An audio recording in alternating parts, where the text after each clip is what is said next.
Boom. All right, we're up. But I got to get the restream bot going, of course. Yo. Oh, hey, we got Adam with me as well. Awesome. Let me switch this to speaker. Okay. Just do a sound check real quick. Hello. Hello. All right. Hey, are you getting a lot of echo? No, it sounds pretty good. Okay, sweet. So I'm just getting the chat up. Boom. Don't hide his face. All right, so we're live now. We're going to wait till we get some people up in here, and then we are going to see how everybody's doing. There's Zamborg. Good to see you, bud. Good to see you. Checkpoint 10 is live in effect. I can't believe it's Checkpoint 10. Like, oh my god. All right, there we go. We got Twitch going. There's the lovely woman. So we're gonna wait for people to get up in here, then we gonna kick it. It's gonna be an exciting show. So what you been up to, man? What's the Dissolution crew been up to? Just development as usual. We've got some pretty exciting stuff come for this month. Awesome.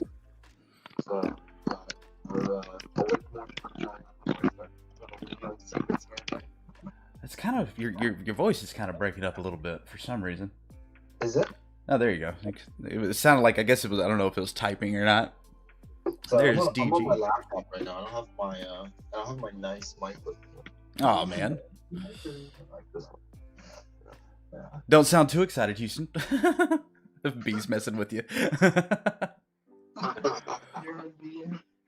What's up, Dad Gamer? Here's Copper. Cool. Oh, here they come. Mad Ed sending lemons. Thank you, Mr. Mad. All right, guys. So what we're doing, we're just gonna hang around for a few minutes. We're gonna let people kind of come in because it takes a minute to remember. It's like, oh crap, the stream. I got to be there. So we've got about 16 folks hanging out with us. We've got two guests today. We've got Houston here with Dissolution, and then we've got Coin Artist from Neon District coming on in the second hour. And in the last hour of the show, we are going to be having a marbles race for Houston. Take it away. For some DFTs and a special dissolution ship. I wish I could get the ship, but I'm a host and I can't do that. So That would be cheating. yeah. Yes, I did forget about it. Matt, I am not surprised.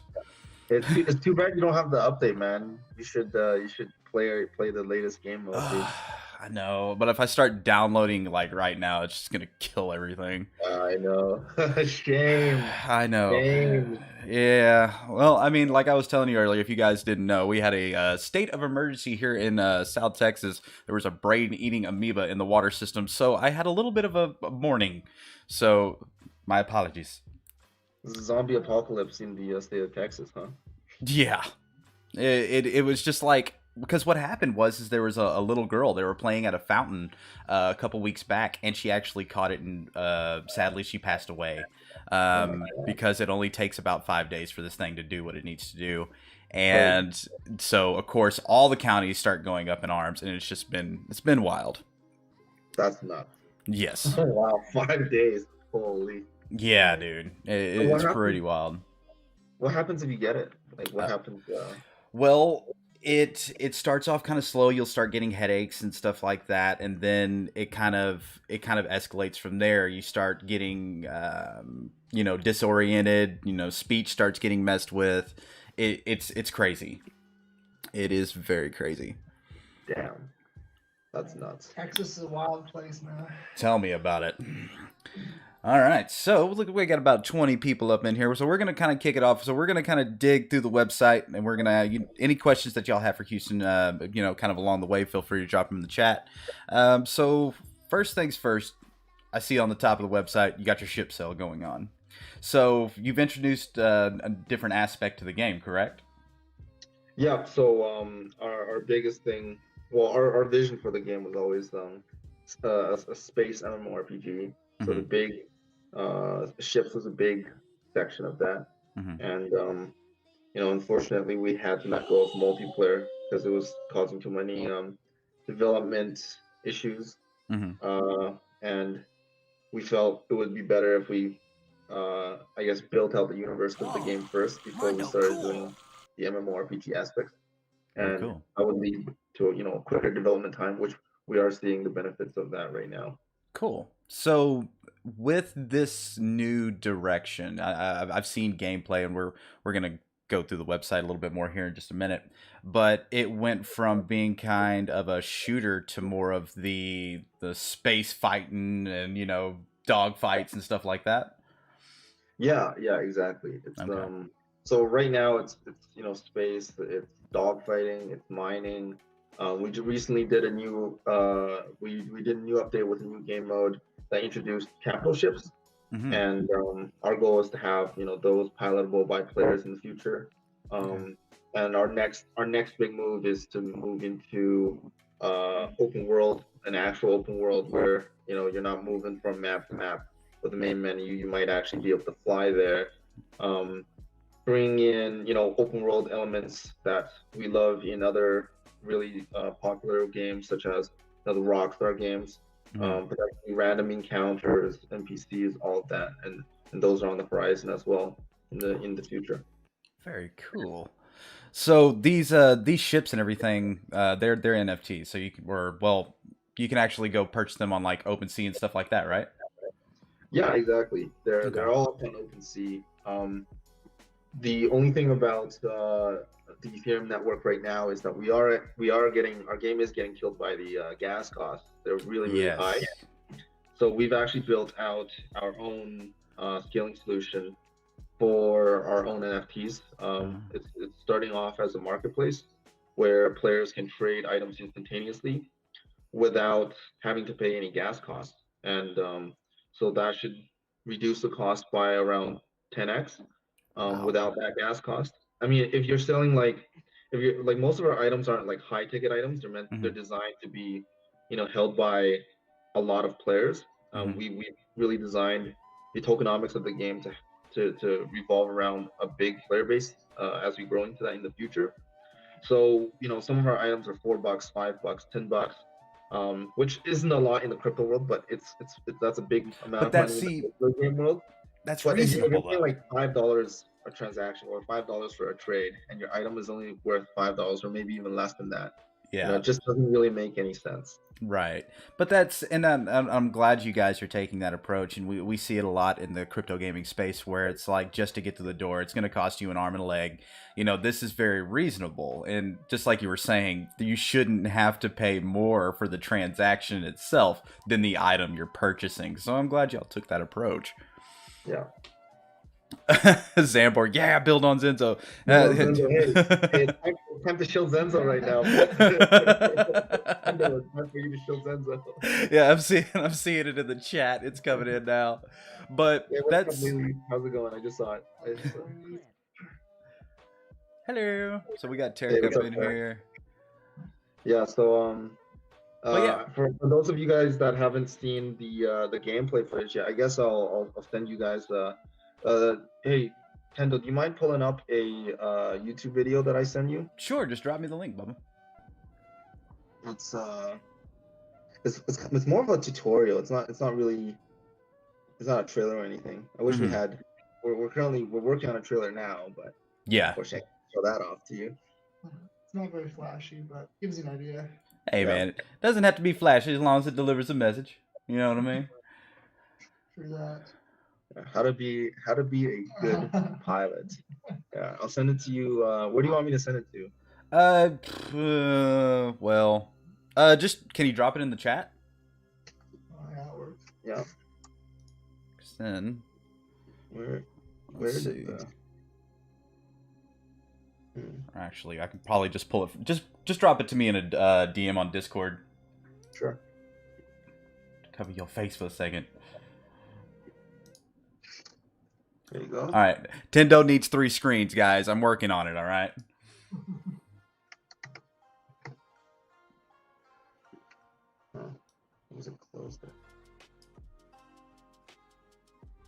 Yeah, so that's what the ship gameplay looks about. Where did you send? You sent it in I sent it Discord? to you yeah, I sent it to you on Discord. Maybe I sent it to the wrong person. Yeah, because I'm not seeing it. Oh, I sent it to your envy. I'm such a troll. Yeah, here you go. Oh, whoops. Oop. There we go. He's like, bruh. All right, so I'm gonna kill the music real quick, and we'll blow this up on the screen.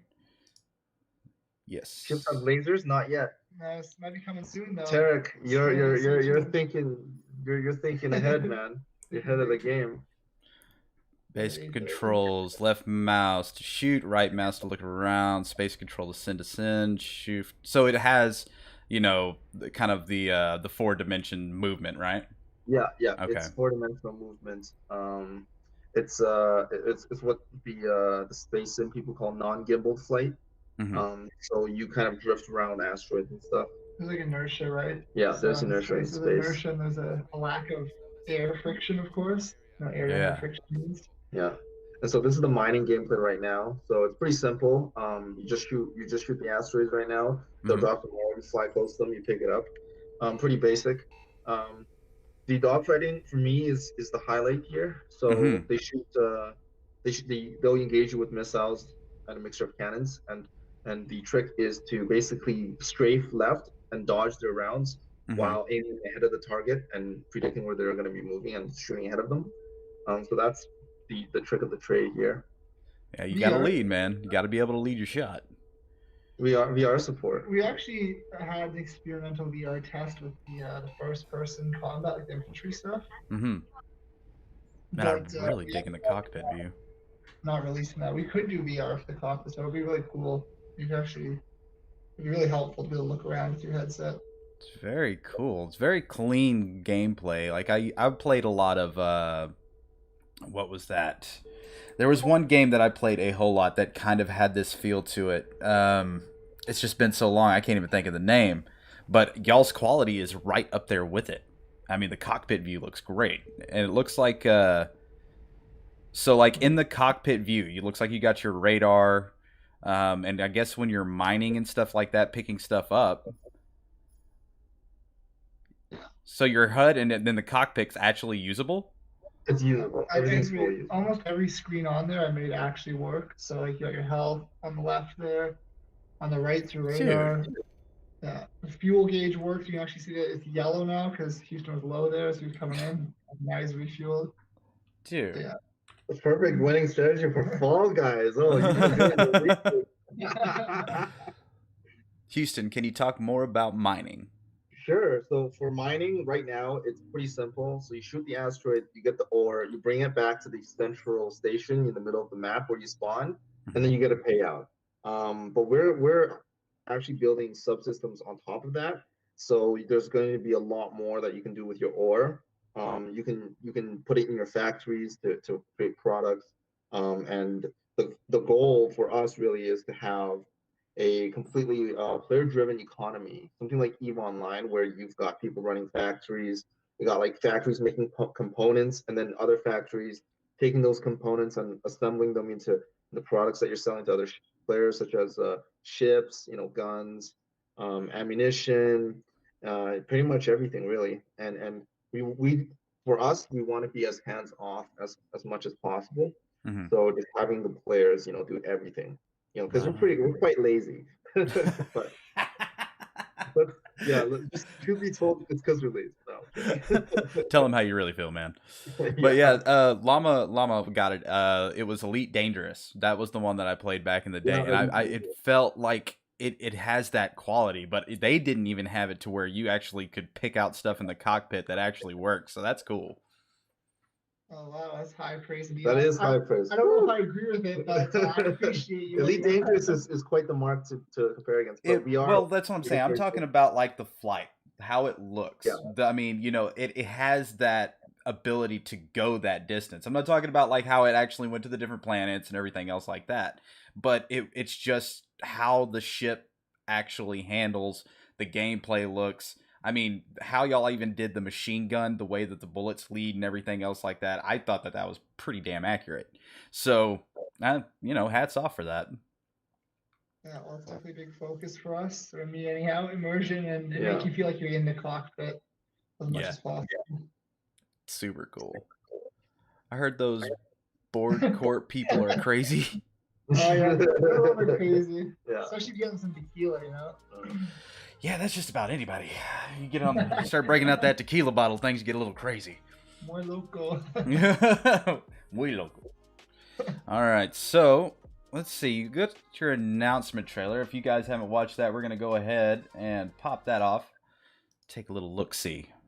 Oh, question from Yerenby. Have you considered some type of expansion where you can deploy other ships to mine and gather resources? That's a great question, because originally I was working on the system, which probably will come in eventually, is mining drones. So instead of just shooting the rocks, you actually deploy little drones and have to fly them to a target and then actually detonate at a certain point on the rock. And depending on how you place the drones, it would have different yield.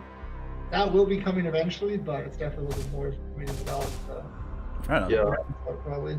One thing I'm really excited for is the the open world and being able to hire wingman and have NPCs that you hire fight alongside you. Because right now it does feel a little bit lonely because you don't have any friends. And, there is no more multiplayer anymore. But yeah, hopefully that will make things a lot more exciting as well. What we did.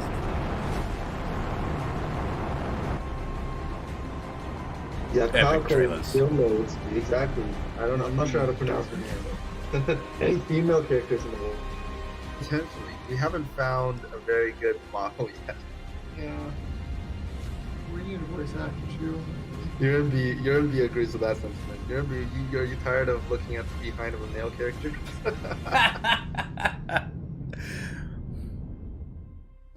There it is. Yeah, That's cool. So you can actually work in this one. Yeah, the gauges aren't accurate here. Yeah, this one's not actually working. Attacking a giant space station. What could possibly go wrong?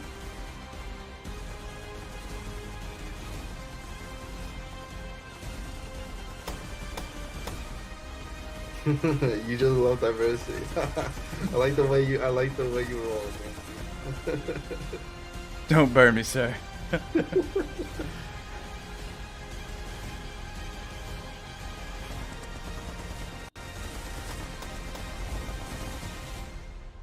Such a badass trailer.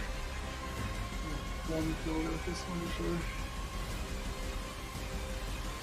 Yeah, that grenade throw was actually like 3 animations meshed together. Yeah, that was days, I think. yeah. Right on. So yeah, so I guess this has kind of changed a little bit. So Yeah, it's a Dissolution new is- website. There's probably a couple things that we forgot to update, so I It apologize happens. ahead of time. It happens. Well, let's see here. Let's jump into the team. Let's see who we can. So we got Garage Studios taking games to the next level. High roll. Oh, discontinued. So yeah, a little bit about Hyrule. When me and Adam first met, that was our first project, and our idea at the time was an online gambling casino with 3D graphics, completely decentralized on Ethereum. So we deployed the smart contract. We had the casino working.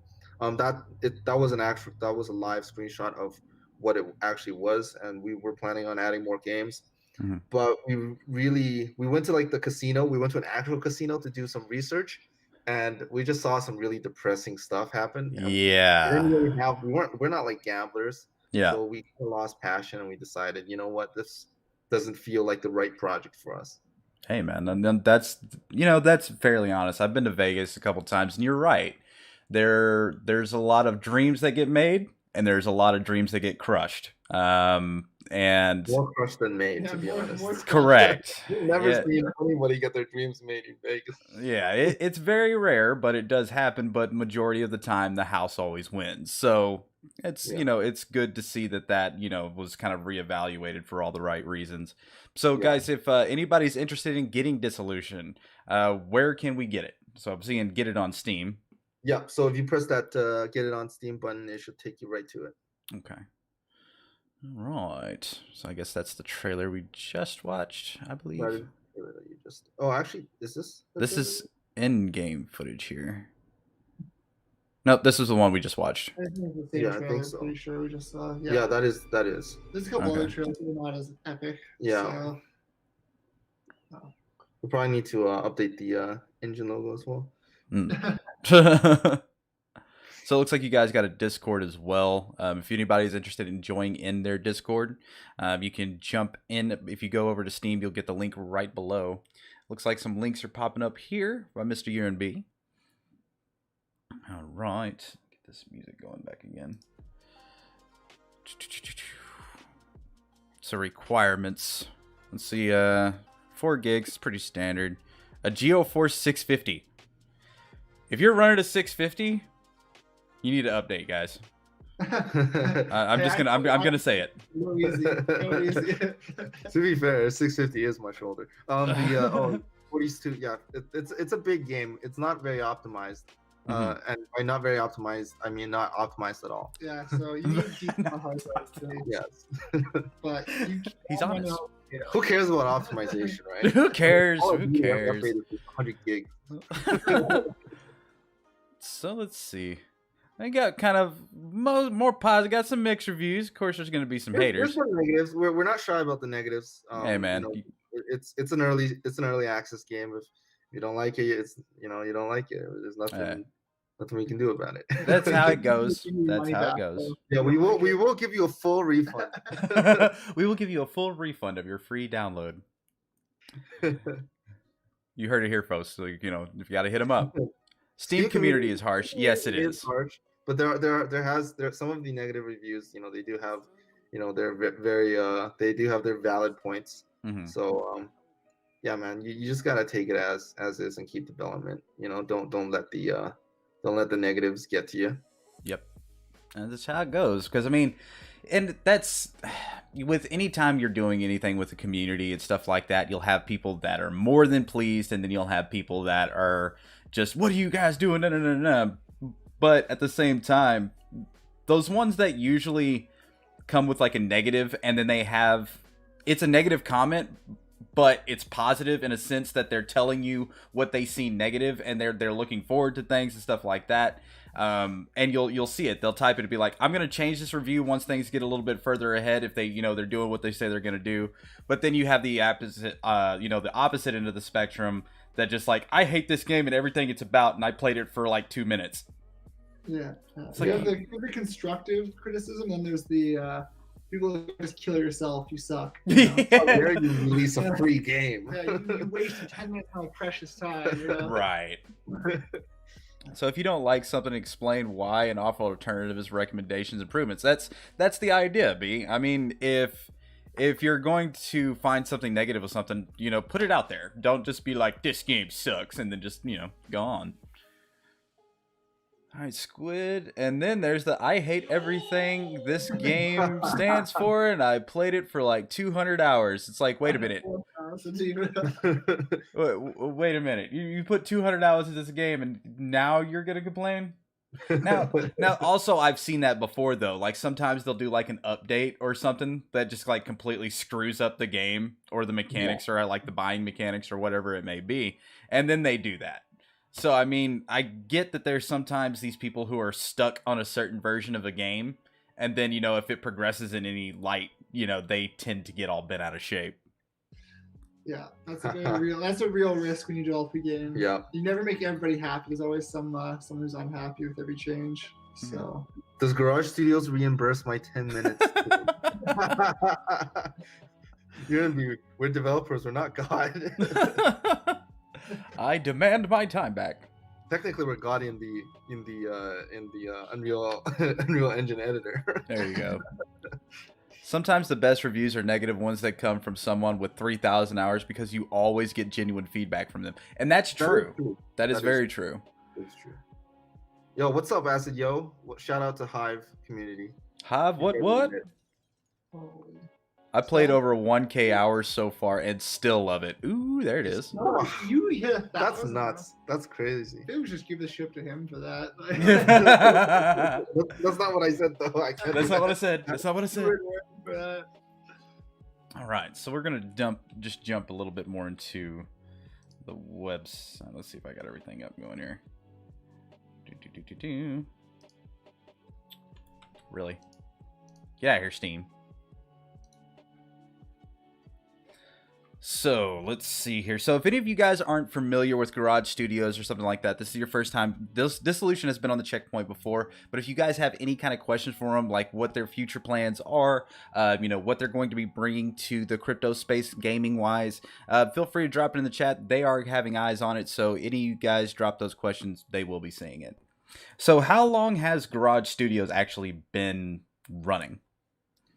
Depends how you define it. Like Yeah. legally, like when we actually incorporated the day that weed got legalized in Canada, October 17th of 2018. That's a very strange coincidence. And coincidentally, this is the unofficial version of how we came up with the idea, but we basically like got really high and thought it was a good idea to make a game with cryptos. So take that as you wish. No, I'm digging these pictures here. Like that reminds me of like old LAN parties. This picture right here. Yeah, it was pretty much an old LAN party. they're testing multiplayer, made everyone use their computers for it. Yeah. I think was around when this photo was taken. But I would say like Garage Studios probably got started. I invited Adam to my house after he delivered pizza to me. Mhm. I think it was like January, right? January? I think it was before. It was like December. It wasn't Meredith's birthday? Yeah. But when did we start work? Oh yeah, I think it was about January. Yeah, 'Cause I had to, January. like, quit my other job. Yeah. So I'd come in like part time first, before Yeah. January. Right I think, on. I think I left and started full time. Like I think it was February. We started like full time work. We should send Dissolution some pizza paid with Zenzo. Keep that spirit alive. Hey, you know what? I'm never gonna say no to pizza. Yeah, for real, right? I said I'm definitely curious what Dissolution's grand vision is. That's a big one. So the grand vision is basically, it's basically EVE Online, but with like battlefield immersion and combat and gameplay. Mm-hmm. So we really want to give people different avenues of play. So, for example, you know, someone who doesn't want to get into the economics and doesn't want like a spreadsheet simulator like EVE Online. Yeah. Just hop in and enjoy the combat as is. So you can enjoy the multiplayer, you can enjoy the ship combat. But you know, the people who aren't into like FPS and maybe your reflexes aren't as good, but you want to be kind of like a strategist, well, you can start your own corporation. You know, you can really get into the economics of the game. Mm-hmm. And there's just kind of different tiers of playing. So you can be like a mercenary, a soldier, if you will, just to enjoy the combat, or you can be like a corporation or faction leader, you know, and have your own trading empire or your own pirate empire, as Zam would put it himself. Zamborg is he's more interested in the trading and economics element, but someone like me, I'm just a simple grunt. I just want to hop in, shoot people in the face, or shoot them out of the sky. I'm right there with you, Adam. Like, I'm like, yeah. It's time to throw down. Yeah. Yeah. Like, come at me 1v1. Come at me, bro. It's really cool to have like real consequences for what you do in the game, especially when we bring multiplayer back, where, you know, if you let's say you rob like a trade route, right? Mm-hmm. That's going to have a real impact on the economy. And if you disrupt like a certain trade route from, you know, two certain stations, right, it's going to affect the prices of ore. There's going to be a supply shock, and we want to have all those effects in the game.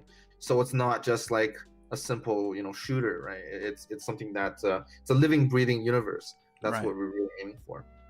Very cool. And I mean, so like, once y'all get into this, like, let's say a rogue squadron, they come up and they pop a a circuit for somebody that's actually just doing mining and stuff like that? Would people be able to like put bounties on them or something like that? Would they grow kind of notorious or something like that to where people kind of put a target on them? Yeah, absolutely. Bounty hunting, I mean, what's a space game without bounty hunting, right?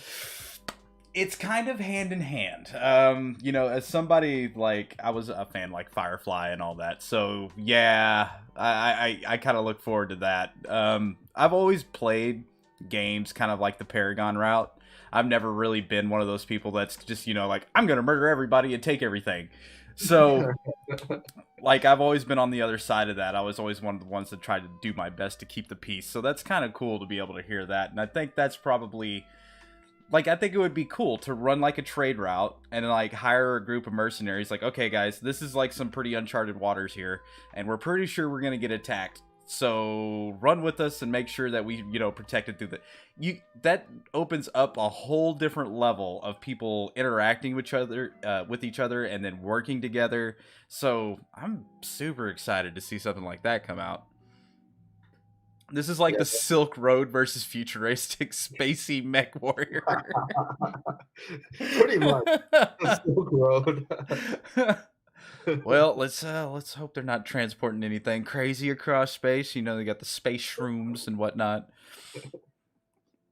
All right, this probably sounds kind of bad, but like one of the things I really want to put in is like a slave trade, or like an illegal black market where you're smuggling like drugs, slaves, and all sorts of illicit goods. Oh dear. And then the game AI will come chase after you and shit. Oh man, that would actually be pretty wild. I mean, and that's something that's kind of, a lot of people, they get kind of irked out, especially with today's like political climates and everything else doing those kind of things. But let's look at sci-fi as a whole. All right. That is something that happens a lot. And I mean, we've all seen Star Wars. It's called Slave Leia when she's hooked up to Jabba the Hutt. It's not called, something else. So with those kind of things and everything, you're porking up right now. You just said red light district of Dissolution. Oh god, I knew that's what you meant by female characters. Oh man. Oh my god. Some kind of penalty system for overkills would be cool, like anti-gaking, overlords wrecking newbies. And that's kind of something, something to kind of talk about. If somebody's like a newbie in the game, could they have like a protection or something for like so many days while they're learning the game? Yeah, absolutely. And I think we'll probably make a system where like if you want to be that guy, you can be that guy, but the game will kind of will do its best to turn people against you. So like if you kill a bunch of newbies, you'll probably have like a price put on your head by the game itself, and then whoever kills you gets this big take home pot or something like that, something along those lines. I think that would be pretty cool. I think so too. And I mean, that would also introduce the realm to a lot of role-playing. Role-playing games have been, fairly popular for a while now. But then you have like a group together that makes like a space force or, a space police or whatever that they want to do. Because I'm pretty sure that you'd probably be introducing like clans and everything else like that later on. Where groups would get together to be like, okay, this is our hood, you ain't messing with it. Well, we already have the faction system, which is the corporations. Yeah. I cover that right now. So obviously Borg Corp right now has a pretty big dominance. Yeah. But I'm sure others will come as the game expands. Right on.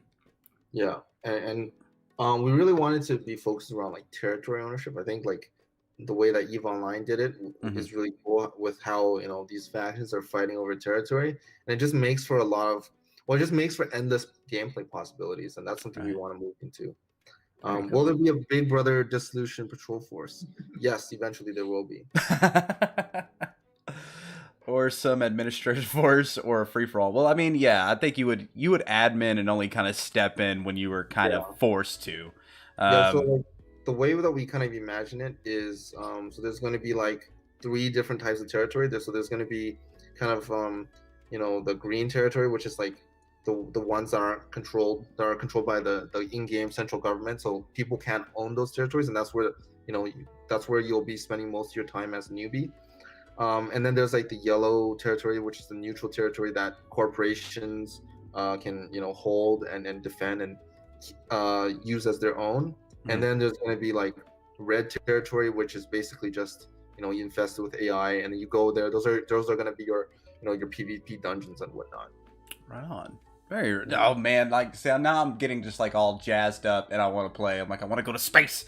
Yeah, man, you gotta get your piloting hours in. Yeah, practice makes perfect. that's it. Yeah, exactly. Nullsec. That's what I was looking for. Nullsec. That's EVE Online terminology right there. I mean, that's EVE Online. They kind of broke out a lot of mechanics that I'm seeing kind of utilized in crypto.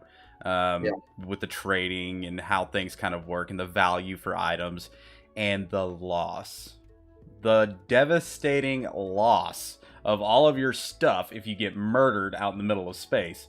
So with that kind of being said, how are you guys going to kind of go about that? Are you going to make it to where people lose everything? Can they purchase insurance? Is there going to be a place to where they can drop off items and stuff like that that'll be safe? How's that going to play out? So I think if you're getting into I guess like if you're getting into fights, you should be losing your ship if it gets destroyed. And there will be like insurance for it. How we're actually going to implement that is a different story though, because it being on Ethereum and using like ERC-1155, it might be really expensive to change the metadata of items and such. So we are experimenting with different ways of doing it. I'm not really sure how we're gonna do it just yet, but the Zenzo Forge. Sorry, Zenzo Forge. That was in my throat. Sorry. Just dropping that out there. But no, that's got to be definitely one of the things that I looked at that when it comes to the scaling issues and stuff with Ethereum. Back in late 2018, we were seeing transactions cost hundreds of dollars. And it's not viable for a gamer to do that because it's like, yeah, I've got this $5 item, but it's going to take me $50 to get it somewhere. And that just, it doesn't work. And I'm glad y'all took that approach of figuring out a way kind of around that so people aren't going to be, paying out the wazoo just to be either transfer an item or purchase an item. So, but implementing the whole insurance thing with that, yeah, I could imagine that being a little bit of a oof. New banana knives. All I can say is soon, buddy. Hashtag soon. RuneScape was really nice where you held your top 3 valuable items if you didn't attack first in PvP. Free airdrops equals cost more on gas to claim. It's true. It's very true.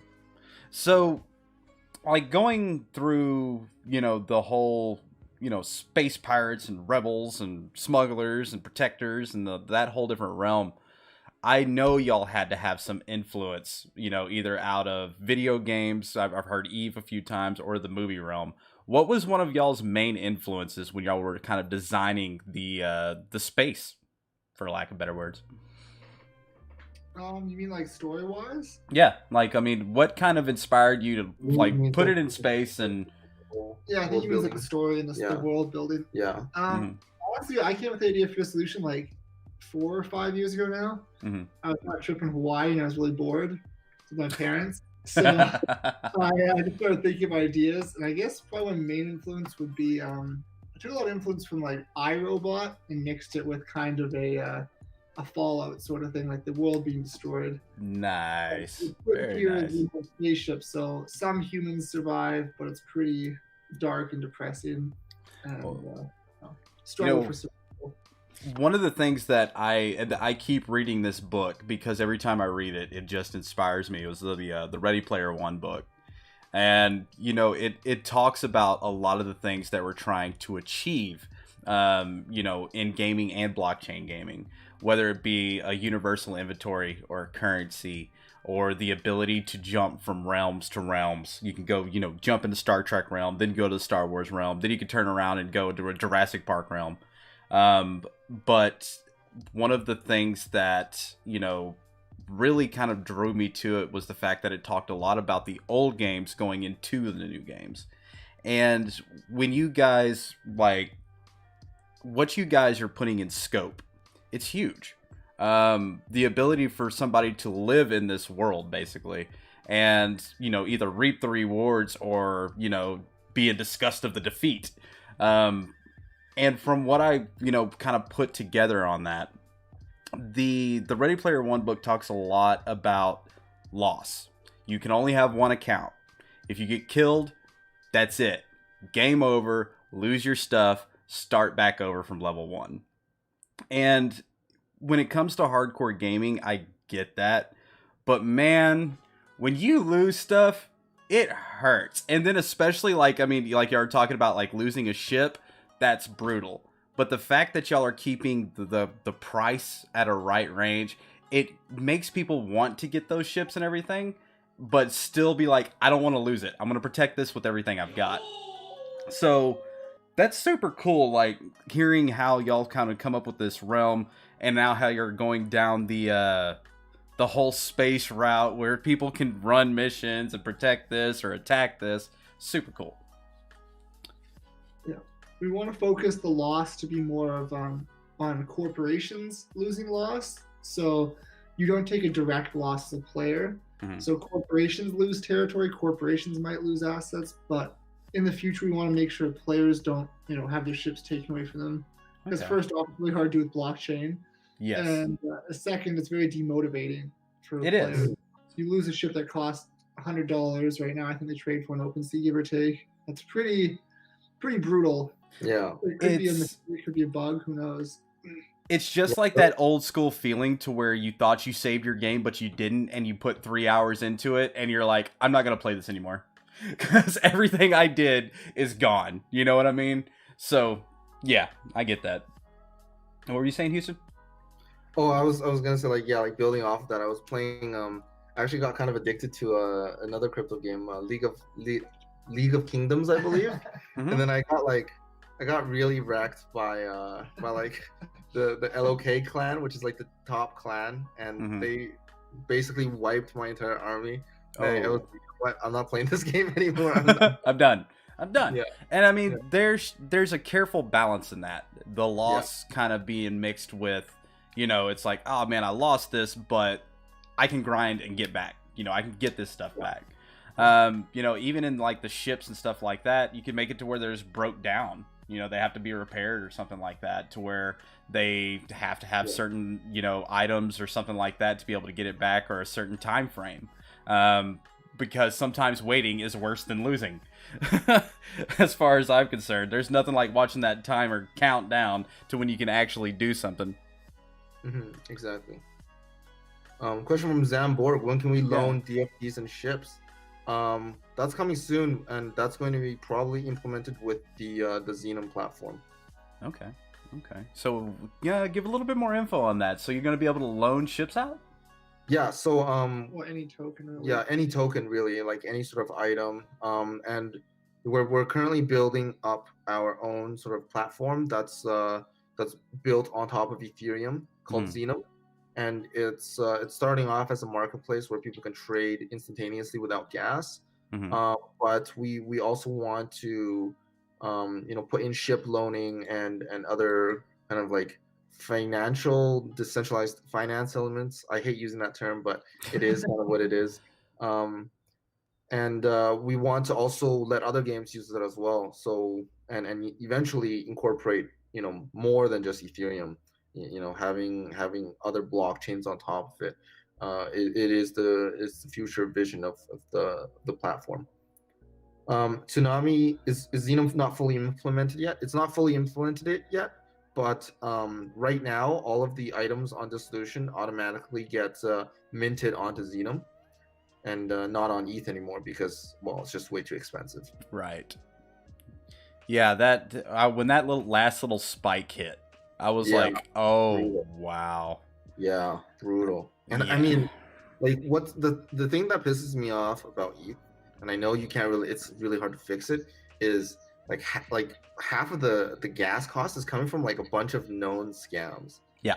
Like known scams that are basically ruining the network for people. Right. And see, this is the thing. If Ethereum was specifically designed just for the gaming realm and that's where it stayed, it would probably be feasible. Mm-hmm. If it wasn't trying to go into 50 different avenues and, you know, trying to be all these things and put all of these things on these transactions, it might have worked. But at this point, it's just, it's not working. Like, it should never cost the amount of money it does to make something happen in a game. And there's a lot of games that are actually, you know, requiring a transaction to make a movement or do something. And if you've got to make a small transaction every few minutes, you're going to burn through thousands of dollars when, you know, that gets to that point. I mean, if you're balling out of control and you just want to do that, that's up to you. But the normal gamers like us on Earth, we don't want to pay for a game that's going to literally cost us what a normal $60 game costs just to play it. No, and you know, probably not as fun as the $60 game, to be honest with you. Yeah. So there is that. Yeah, exactly. And that's, you know, that's our thoughts exactly. Mm-hmm. Good to see crypto projects providing real value. That's true. It's very Shout true. out to NorCal Crypto. Mm-hmm. Checking out Zero now, but not much info on the tech that I saw. Just a layer 2 solution, but glad Disso is looking at alternatives. That's cool. And see, that's one of the things that, you know, us in our camp, that was one of the big things that we were trying to address. It's like, how do you utilize the blockchain without it breaking the bank? And, you know, when we first started putting everything together, it was like, we looked at ETH and we're like, ETH is great for compatibility, plugging in, being able to, you know, utilize OpenSea, being able to utilize all these different platforms. But the cons that have come up within the last couple of years, it just shadows those. And I mean, if you're doing like a one-time transaction, that's going to be it for the life of it.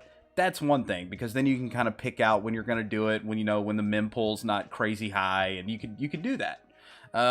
But if you're trying to do something instantly, like, you know, I was using like Uniswap not too long ago because, you know, everybody got a little bit of Uni. And I was trying to make the transaction go through, and then it just got muddled up. So that transaction got canceled, and then everything, you know, kind of just... And I thought about that. I was like, if I was playing a video game right now, and I was like literally waiting on this to happen, I'd be dead by now. There's just no way around it, because if you've played any kind of MMORPG, you just don't hit pause. It doesn't work that way. So yeah, I'm glad y'all definitely stepped up trying to find a solution for that. Let's see, fees. We take 5% of every sale, 7.5 of every money withdrawal, and charge $1.50 fee on every item moved on the blockchain in order to cover gas costs. Jesus So Christ. I mean, the fees they look high, and you know, we should probably like reword the way we're explaining those fees. Mm-hmm. But so the 5% of every sale, that's just to cover our own, you know, server costs on AWS. We're targeting like really low value transactions.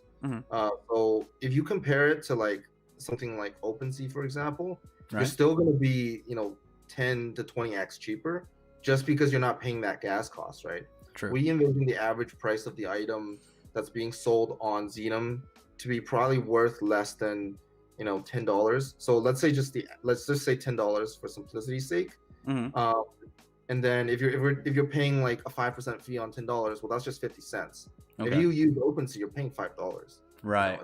You know, especially with, and if gas costs go up, it's going to be a lot more than $5.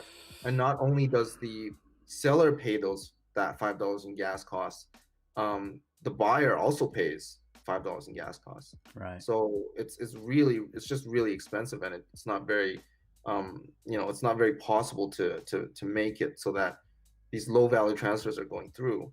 And the 7.5% of every money withdrawal, most of those fees are coming from third party platforms. And Xenum is meant to be, it's meant to be friendly to the regular gamer. We're not going specifically. This isn't made for like, you know, your blockchain hardcore enthusiast, right? Right. It's meant for, you know, the guy on Steam that has never heard about blockchains and maybe only heard about Bitcoin news. And Right. for him to get into blockchain, he's not gonna make a wallet, right? He's not gonna make a wallet to play a game.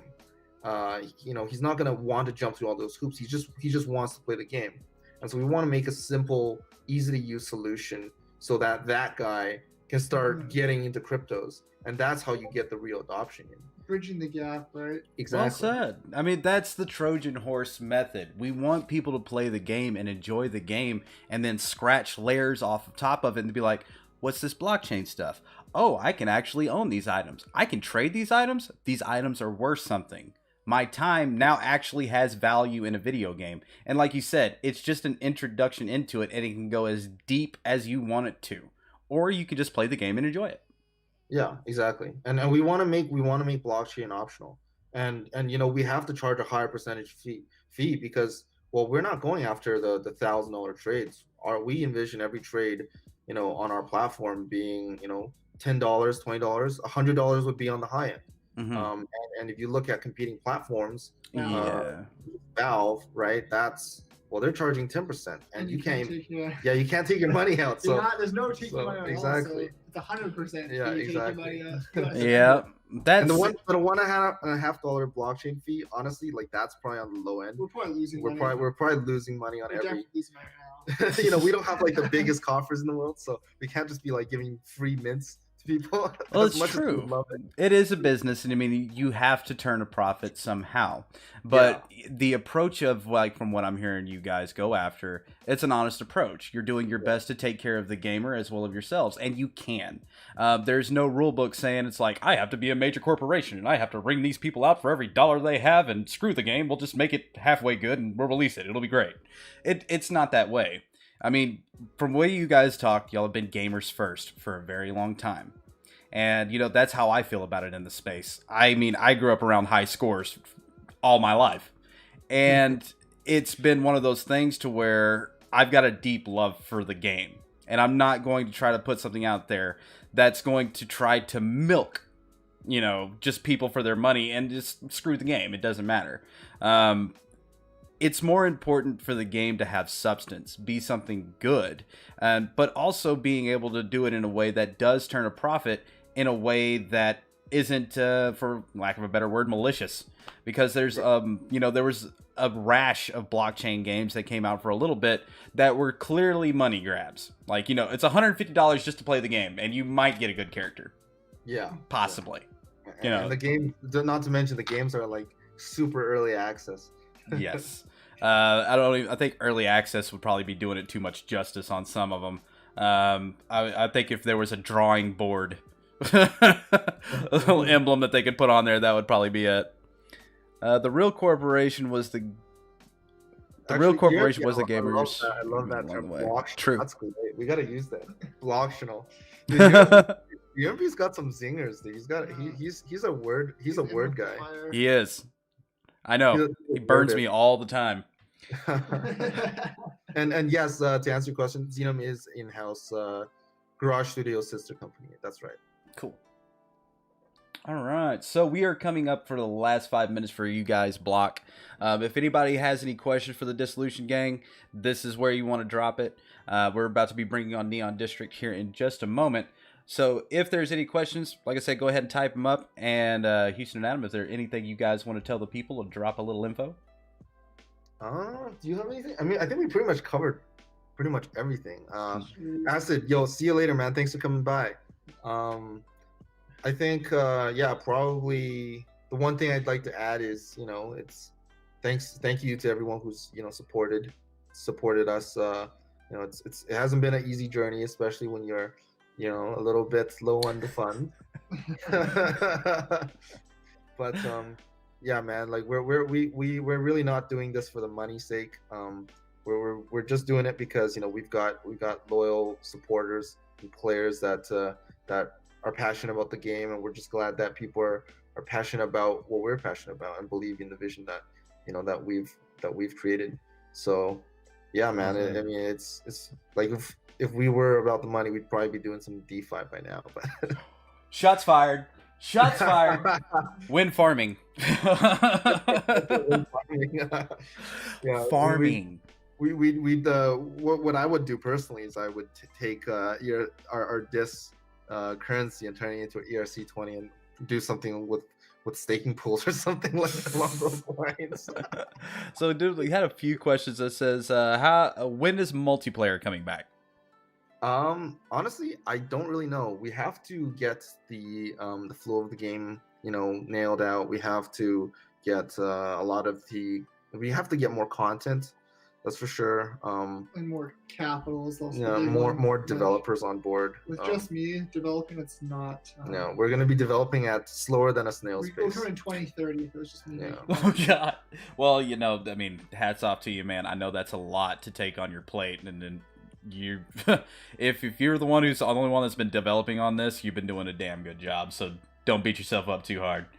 I don't know. We're doing the best we can, but multiplayer, I'd love to see it back, but yeah, it's it's hard to say exactly when, but we'll need more capital and a couple more people on the team first. Mm-hmm. Okay.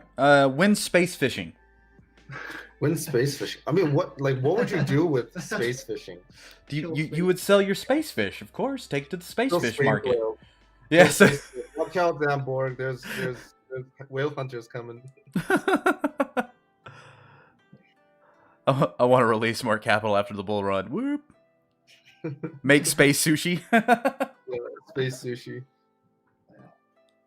All right, guys. Well, that's pretty much it for the Dissolution slot. Guys, I do appreciate you guys coming on and dropping all the great info. I'm looking forward to play the game. I'm definitely going to be giving that a download because I love dogfighting. So I've got it downloaded. I just got to update it.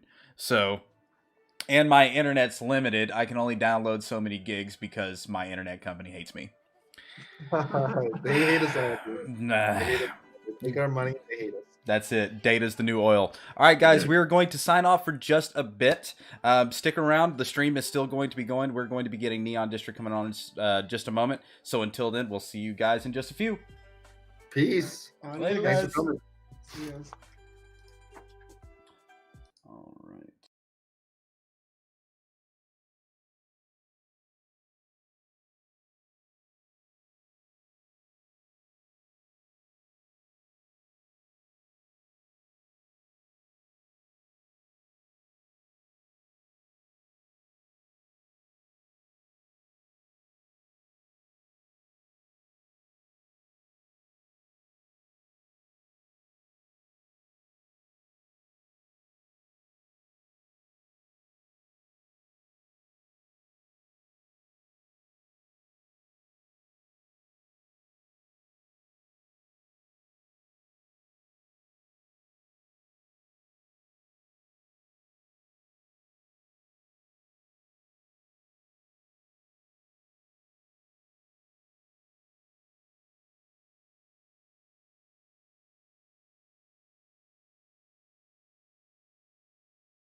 All right, ladies and gentlemen, we are back. We have the lovely coin artist with us today from the Neon District Click. How you doing? Doing good. I'm a little sick, but I'm still doing okay. Awesome. Okay, so we're going to pull up Neon District. All right, guys, we're back. So if anybody has any questions about anything, be sure to drop them in the chat. We will be talking about it throughout the show.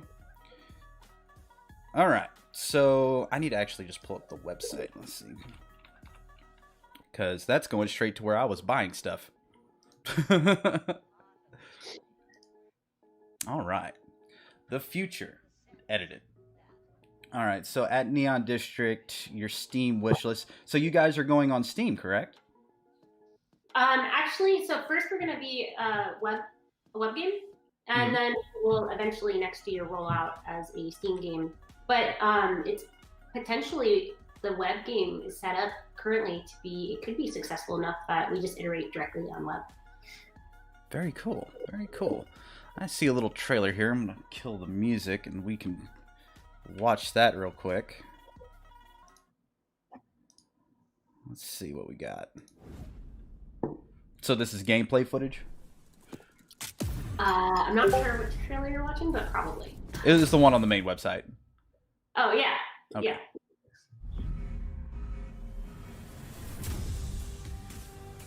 Oh, that has such like no buffer. Come on, YouTube, get it together. That has such like a Metal Gear feel to it, but so much more mean. Yeah, it's we're trying to be gritty in our cyberpunk, like classic, a little bit of the classic 80s Neuromancer mixed with that, I guess, that older genre of cyberpunk and sci-fi. Oh. So it's going to be kind of like a turn-based game? Yes. Awesome. Yeah. Oh, that's cool. So I remember seeing you guys kind of way back. When did Neon District first kind of come to fruition? When did y'all start putting that together? So actually, the lead artist, Diego Rodriguez, I always mess up his name. He and I started working together in late 2016, and eventually, like in our different projects, we started making cyberpunk because it had it resonated so strongly with the crypto community. Right. And so when we discovered that, and our projects at that time were just scaling up, getting a little bit bigger and more ambitious. So that was around the time we ended up launching a game company, and it was the premise of, what if we made a like cyberpunk-esque World of Warcraft style game in which these NFT figures were like, they changed according to the NFTs.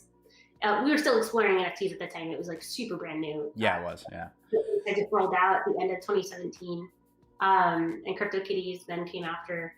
So I remember. Yeah. But I was thinking about like a cyberpunk death knight, and that's one of our iconic. If you've ever seen it, it's a concept piece of this death knight, and he has like a big neon blade. Anyways, that was one of the first pieces we ever made, and so that's how it was born. And then it just so happens, like my CTO Ben Heidorn has a big game background too, and he actually was one of the big moderators for Zelda, like at the old Zelda forums. Oh man. Like 20 years ago. Yeah. And that's how we learned how to start developing as well. So anyways, all together, we tried to envision what would be the dream game we wanted to make. So there are some inspirations of Final Fantasy in there. I really enjoyed Darkest Dungeon in the way that... That's a name drop. I haven't heard that in a long time. But how the characters are really emotional. And I remember with CryptoKitties, when you had these kitties that you owned, you started to feel a little bit emotional about it. And so I was thinking about how weird it would have been to have these Darkest Dungeon characters, the heroes that go crazy, and you have to maintain their health, and you take them into dungeons, and then they actually have permadeath. what that would have been like if they were crypto assets. Uh-huh. So yeah, and I love dungeon crawlers. So there's dungeon crawler influence. There's like that little puzzle-esque of combat. The game is designed. Sorry to go on a tangent, but the game is designed in a way that it battles a little bit like old school Final Fantasy, but it's 2D art because we wanted to play up the painterly art aspect of these crypto assets. I really believe like the game assets can double as art pieces, but the game mechanics, the core of the game, is similar to a Magic the Gathering in the way that it's designed very, very wide. So that as you develop your RPG character, they become more specialized. Even though if they get higher level in power, that what they can do it becomes more and more specific. So when you enter a combat of a party of 4 characters against another, you have to be very strategic, and basically playing with your characters is essentially how you're playing your deck. Like you want to play the card at the right time. Right. No, there are so many good game names that y'all drew from. Like Magic the Gathering, I mean, that's been one of the just clutch card games for many, many years. And then, I mean, you know, Final Fantasy with the ability to kind of take a turn base and really build a story around that. I mean, I remember when I played Final Fantasy VII for the first time and actually played it all the way through. It didn't have the best graphics, and the turnstile base may not have been like a clutch way of playing, but it kept you invested. And I know, like, I remember when you were talking about like crypto kitties, people fell in love with their kitties. You know, the idea of them being like pulled away for any means would have just drove them mad. So that's really, really cool. So is there any like, is the game released yet? Is there any demos of it, or when is it planning on coming out? So this week, actually, we're rolling out. We've had for a while the individual assets. Each character consists of 6 unique NFTs, and then the player. What we're rolling out this week is the ability to compose those different NFTs into one unit. And that unit is, so your composed character, a bundle of NFTs, is then transferable across different networks. It's peer-to-peer marketplace and sell it as a whole character, as opposed to not, like currently, if you went to the marketplace, you would see a pair of arms on anything. So yeah, you'll be able to select your characters now for the first time. And you can level some of the pieces. Gotta get that juice. You gotta get that juice, guys. Trust me, I've been doing it. You gotta get that juice. We have thousands of assets. So completing the set, as far as can you get like all the pieces of one set, and then the different rarities of each set. So even if they all match, they wouldn't all be legendary, for example. So yeah, we're playing around with that is rolling out this week, and then November we'll be playing internally the web game essentially, and then the public beta is December 15th. Early Christmas presents, guys. I like early Christmas presents. All right, so we had a question come up. Coin Artist, can you elaborate more on some of the unique things you are all doing, like with the bows? I believe that's how it's pronounced. I believe the name is, but the first boss, as well as the unique founder's token of your father, I believe. And sorry if my memory is a bit rough, but really, really innovative ideas. Yeah, Baus was purchased by Silly Tuna, if you know who he is. He's a big player in the NFT space. And he is what we call like a celebrity asset. So the idea is that with this character, we could support across multiple games. So he owns we allow him to basically be creative with the IP. If he wants to go and have a Baus experience outside of Neon District, our game will allow him to do that. And then we can roll out a rental system, like a loan system for Baus. So he can then lend it out for people who will have these experiences across different ecosystems, as well as within Neon District. There's some other ideas to play with, such as like if Silly Tuna were to shard the boss, which is this popular thing going on right now, where you can shard ownership of an NFT across into ERC20s, and then that's owned by multiple people. And what other things you could do with that. And basically, if he wanted to, he could shard it into a bunch of ERC20s, and then everyone that held one could essentially own a BIOS in game, because our game can read your wallet regardless of if it's a 721 or ERC20. Very cool. All right, so if guys, if y'all have any questions about Neon District or anything, be sure to drop them in the chat. I will relay it over here. So when I started to get into it, and I was digging through the website, I actually started buying some packs, and it actually tells you what your percentage is of getting a legendary or anything else like that. And I'm happy to say I got me a legendary pair of pants. So that's pretty friggin' cool, and I'm really excited to see what the game's gonna play like, because I've always been into the turn-based style. I love that style of gaming, because I wouldn't say it takes less skill. I think it takes more planning. Like you have to plan out how your character's going to play and everything else. So with these items and everything, are they going to be able to provide basically different power-ups and everything to your character? Does the gear provide different power-ups? So you're asking? Yeah. So there are something called shells, which you can apply. This is kind of a really abstract rabbit hole for people, but shells that you can permanently apply to a piece of gear that you already have, and it will give it a boost. And you won't be able to take it off though. It's a permanent fixture. Oh, okay.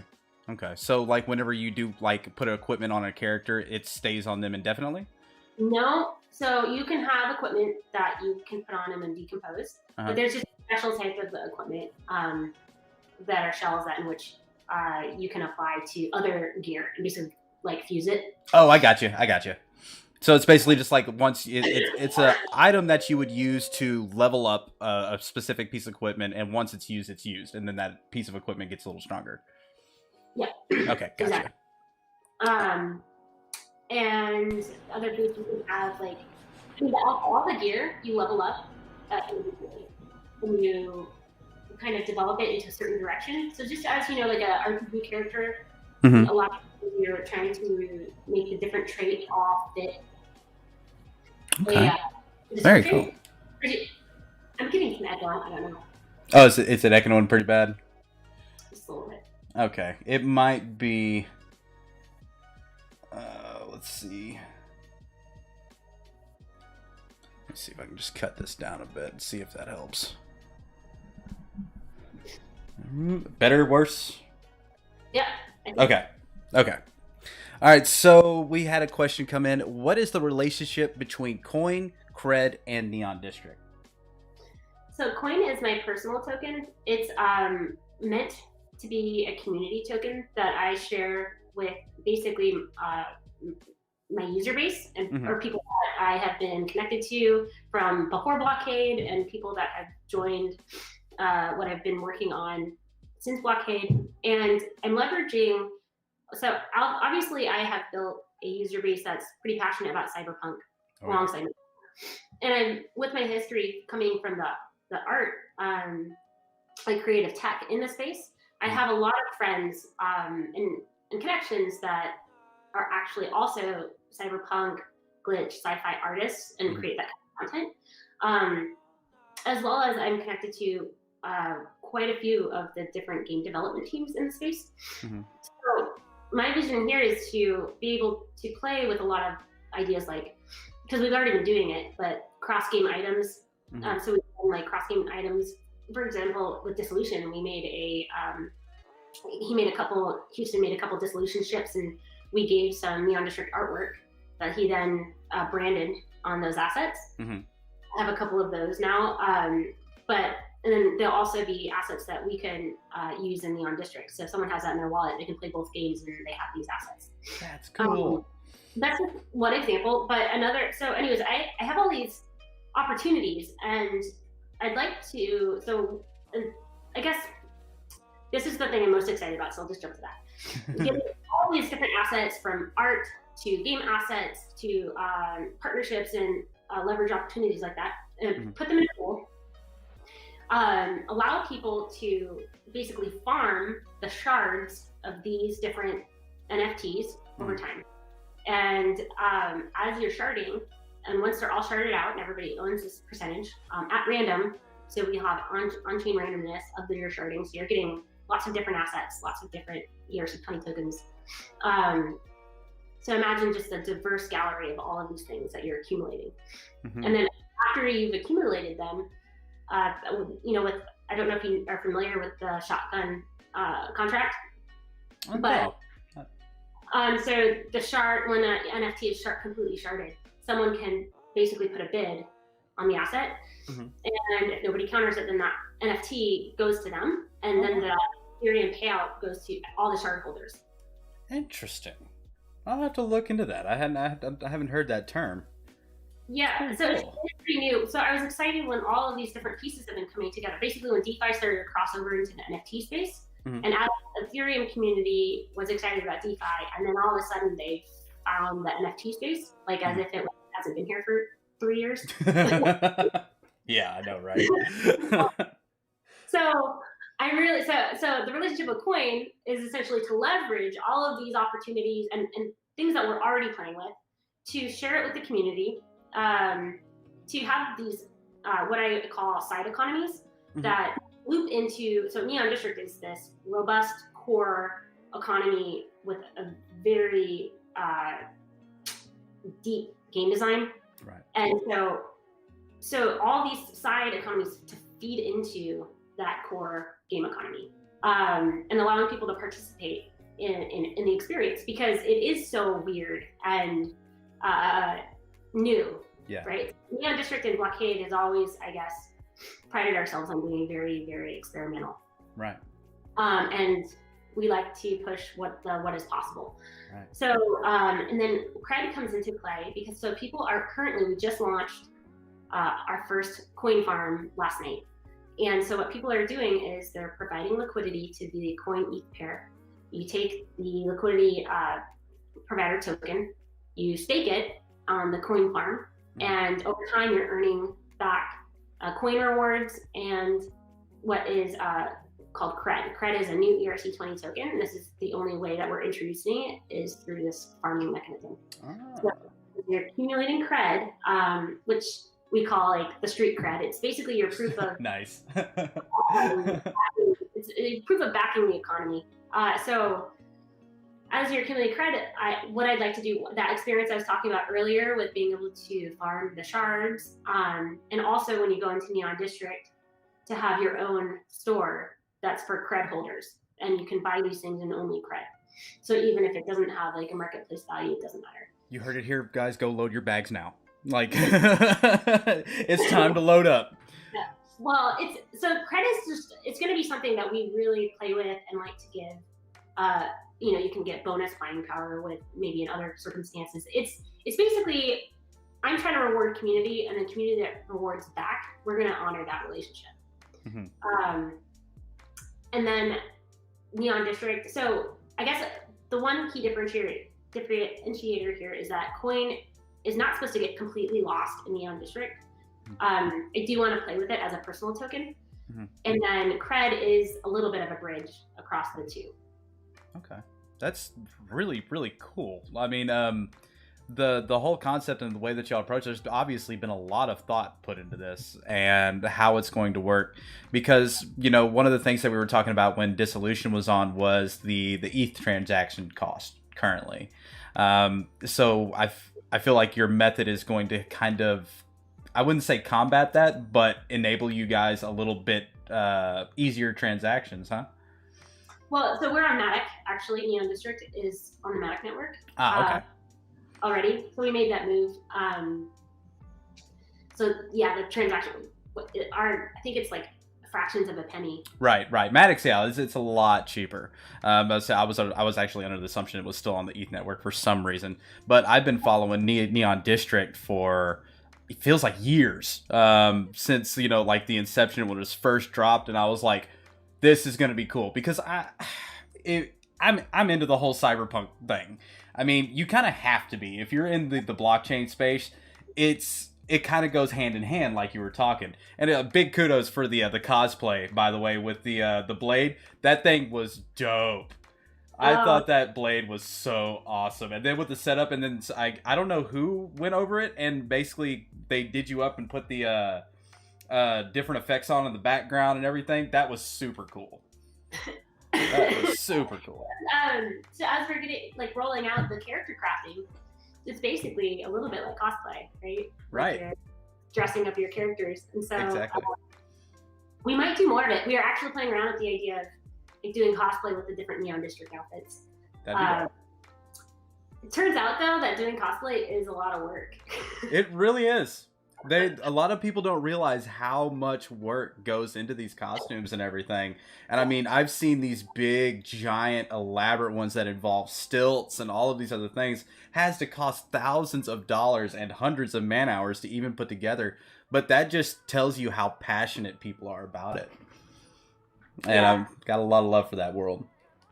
Well, I won't forget pulling out that blade. I thought that the blade I ordered was a toy blade, and as I saw the box, it was shipped from a master sword maker or something like that. Right So on. and it was very there was not much else, just from the master sword maker. And I couldn't remember ordering a real sword. But anyways, as I was opening it, I was like, this feels like more than a toy sword. And as I pulled it out, and it's all rainbow colored and. Well, you're ready for battle, so I mean, hey, you got that.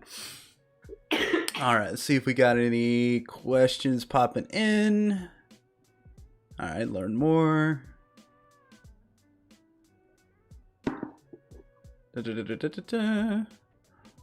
Oh, we got a troll. Awesome. Sweet. You don't make it till you catch a troll in the chat. So See the chat, so it doesn't matter. So we're gonna go to the season 1 loadout. So when is so right now you can purchase your season 1 loadout on the website, correct? Yes. Okay. So I've actually, I'm gonna pull it up here. So we're giving you 1 free character to take to level 2. So you can actually go pick up a free character right now if you go to Neon District and sign up. You will have 3 free characters to send to your friends before the game even comes out. You can boost all the members of your team to level 5, and you get free juice just for referring your friends and the family to participate in the loadout. So I know what juice does, but why don't you tell the folks, what does the juice actually do? The juice allows you to buy your level up your different gear and your assets, and then the District site. So there's more. Juice will have a larger role with the actual game as we roll it out. But right now, that's what you can do with it. Cool. All right. So, and you also had a little thing to drop about coin, didn't you? Yeah. So I was gonna say if anybody that's watching would like to drop an address, that I will reward with 5 coin. And maybe we should cap it for the next 2 minutes. Sure. So in order to receive the coin, they have to have what?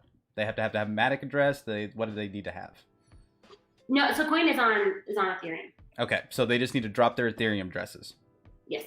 Okay, guys, you heard the lady. For the next few minutes, if you drop your Ethereum address, there it is right there, we will be giving away 5 coin for each address. So we will be keeping track with that. We'll be sure to get that to you guys after the show. If you guys have any questions about anything, feel free to hit up the guys at Neon District, or you can come jump in our Discord. Links are below, and we will help you out any way we can. And you can actually find Coin Artists on Twitch, or not Twitch, but Twitter, at Coin Artists / No, coin underscore. That's right. But you also with the 5 coin, if you join the Neon District Discord, you'll have access to the private, what's called Coins Eden channels. Ah. Once you have the 5 coin in your wallet, come to the Discord, to any public channel, and then you'll type !join, and you'll get a DM from a bot. It'll ask you to sync your wallet that holds the coin, and once you do that, then you will you'll see the channels once that goes through. Cool.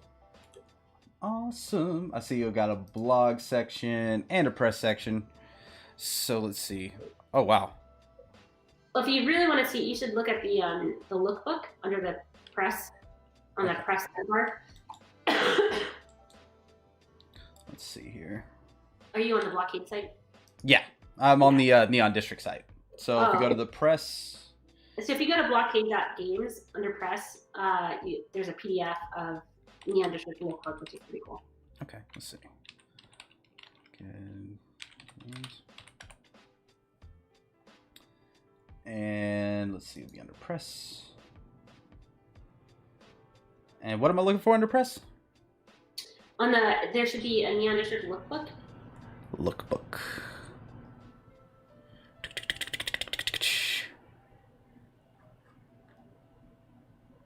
Oh wow, there's like comics and everything that are in this.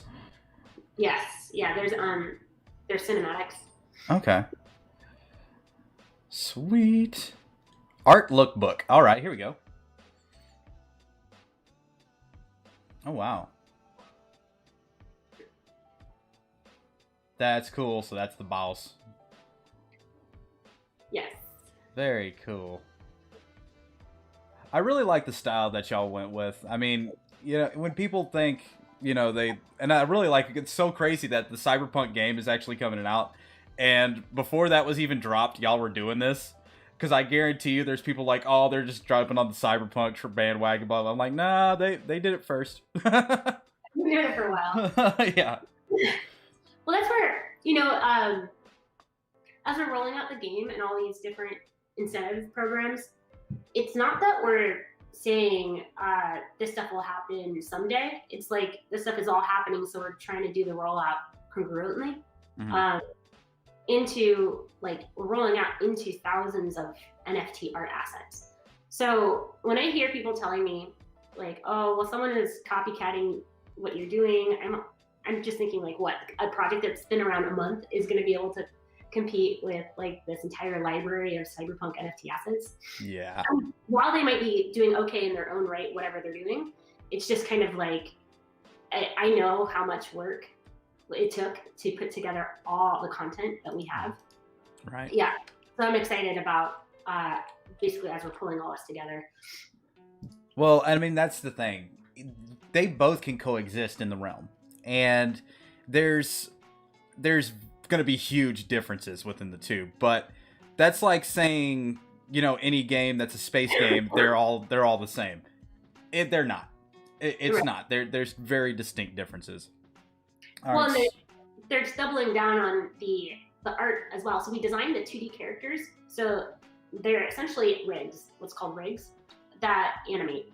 And with all of these thousands of pieces of gear, and like I said, you can swap them out, the arms, the legs, and they all look differently in the helmets. But they all animate together, and your different moves according to what you have. So the weapon you have will act a certain way. It needs to animate and perform a certain way in game. And so it means your character has different animations with it. So the things that are on it determine like also how it's going to perform. But you had to make sure that all these art assets, like there wasn't anything broken, you know. So the character moves a certain way, and there's all of a sudden a missing gap where there shouldn't have been. Because yeah, so because you can wear the core body part, like for example, the core body part with any other pieces. So I guess I totally forgot where I was going with that. It happens. No, but like I'm on the. Remember, so they're designed in a way where we can have celebrity guest artists paint the skins, and everything works so that the style of it, as long as it fits within certain lines, everything will behave and perform right. So that's why we went with that 2D direction as opposed to a 3D game, was because the amount of content you can ship with a 2D game, and with the fact that our space, we're pulling in so many amazing creatives that we can do really fun partnerships at a fast rate, especially once we get an automated third-party pipeline shipped, which would be sometime in 2021 that we would roll that out. But it would allow a creator to design their own brand and have a creator like fee in which anytime the asset sells, they get a cut. That's cool. I mean, and that's kind of how it should be, because I mean, if they're going to be putting the time to do it, and it doesn't have to be one of those things to where they're making like hundreds of thousands of dollars off of it. It's just giving credit where credit is due. Yeah, and I guess in the genre of cyberpunk, I think about the ability for people to be able to go into the game and graffiti something, like leave a mark and graffiti. Yes. And like, that graffiti piece is a token, and then somebody could pick it up if they want to, while they're in the game. And so you can have spaces in the game on different levels that are like a poster spot on the wall where different could apply to have their art shown. And at any time, if you like that piece that's being shown, and it's totally at random, you don't never know which art token you're going to have available for you. It could be a 101 that you only see at this, like, you have a 1% chance it's going to render in this level, and then you could grab it. Cool. Very cool. Somebody was saying something about how is the DAO working with it. Let me look right here. Let's see if I can find what this. We don't currently have. I guess I misspoke a little bit before when I called it a DAO. So the snapshot is a proposal system, and it allows people based on their holdings to have weighted votes on proposals that are put forward to our community. In the future, though, to have a real autonomous DAO, that's something that we would like to do. But to get to that place, we want to work with the community to set it up in the first place. So currently we're putting together some basic things like we're hiring for a community manager. We put out basically an application for that. Okay. We are, while we have a lot of community managers, like an official paid position, essentially. Okay. We're putting together missions, like a community mission statement and values. While Blockade has that on their own, like we're trying to bridge the gap between being a centralized company and this community ecosystem that we want to be directly a part of. And then we're also, so we're working on some different proposals, but that will all lead hopefully to basically all of us drafting together our ideal governance and how we'd like it to work.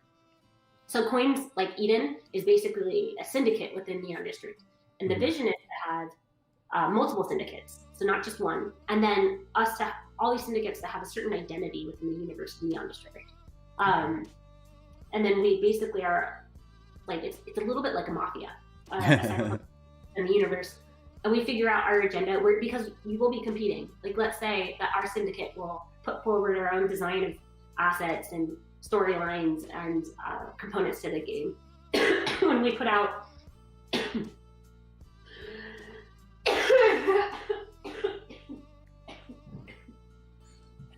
She's getting over a really nasty cold right now, guys. We're lucky we even got her on the show today. But she's a trooper. Let her get that throat cleared real quick. Yeah, I know. Like I said, though, she's a trooper. She was really cool that she still managed to come on today. Yeah, I know. I feel so bad. But, guys, if you do want to go purchase some Neon District gear before things start really get going, I do recommend it. I went over to the Neon District page, signed up, made an account. As you can see, you can just go over, once you get your account made, you can get over here and get the gear. It's actually reasonable. It doesn't cost $1 bazillion just to get in through the gate. But then down here, you can actually see your chances. I pulled like 6 or 7 boxes and got a legendary.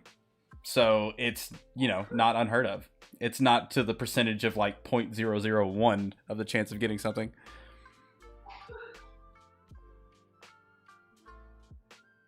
Yes. If you go to the website, let's see.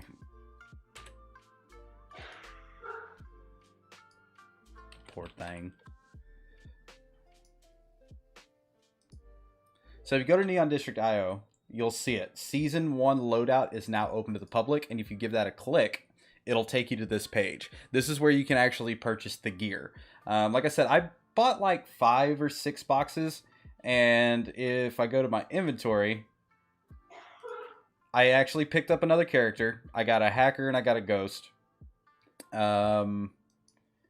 Weapons wise, I didn't do as good on weapons. Like, I got an ultra rare plasma spear, which is pretty friggin' dope.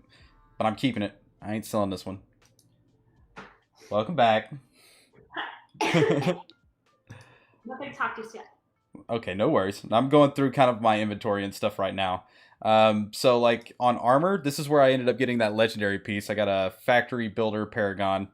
So I'm going to be holding on to that for a while.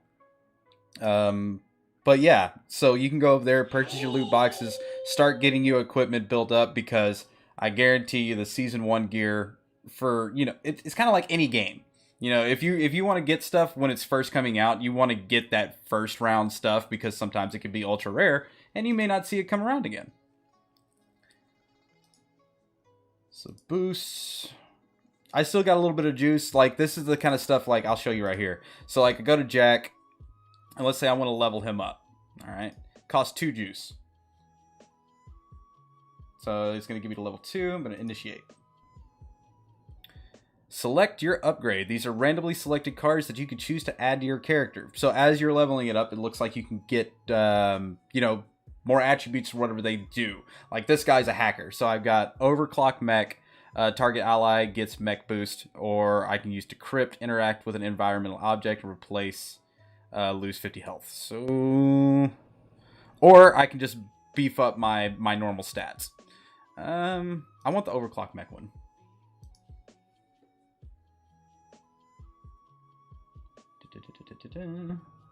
But I have to drop one. So I've got 2 of the code tweaks, so we'll drop one of those. Bam. So it's kind of like Pokemon. You can't have too many moves. You got to be able to, you have to give one up. There it is. Mr. Jack has been leveled up. So this whole experience is going to get a lot fancier this week. Mm-hmm. The character portal in which you're putting on your gear and everything. Yeah, it's going to be so. I don't know if you saw on my Twitter. I think I might have seen a little bit of it. A video, yeah. And your character's animated. And you're putting on the gear. I'm so excited to do that. Awesome. So I'm looking forward definitely to the gameplay. And y'all said that's when the demos are going to be releasing in December, right? Yeah. If you're in the Eden community, though, you'll probably get early access. Ooh, she said it. Yeah. Another thing is, what was I going to say? Oh, somebody said you literally just gave somebody corona via the interweb. How does it feel? That's not very nice. Cold. Yes. I was going to tell you something that's really neat about the characters, and I forgot. That's right. I'm a little spacey, guys. I'm sorry. No, it's okay. I mean, I do appreciate you coming on. I know we talked yesterday even about you coming on audio. The fact that you came in, jumped on camera, you're a trooper, and I greatly appreciate it. Because I mean, Neon District has been in the space for a long time.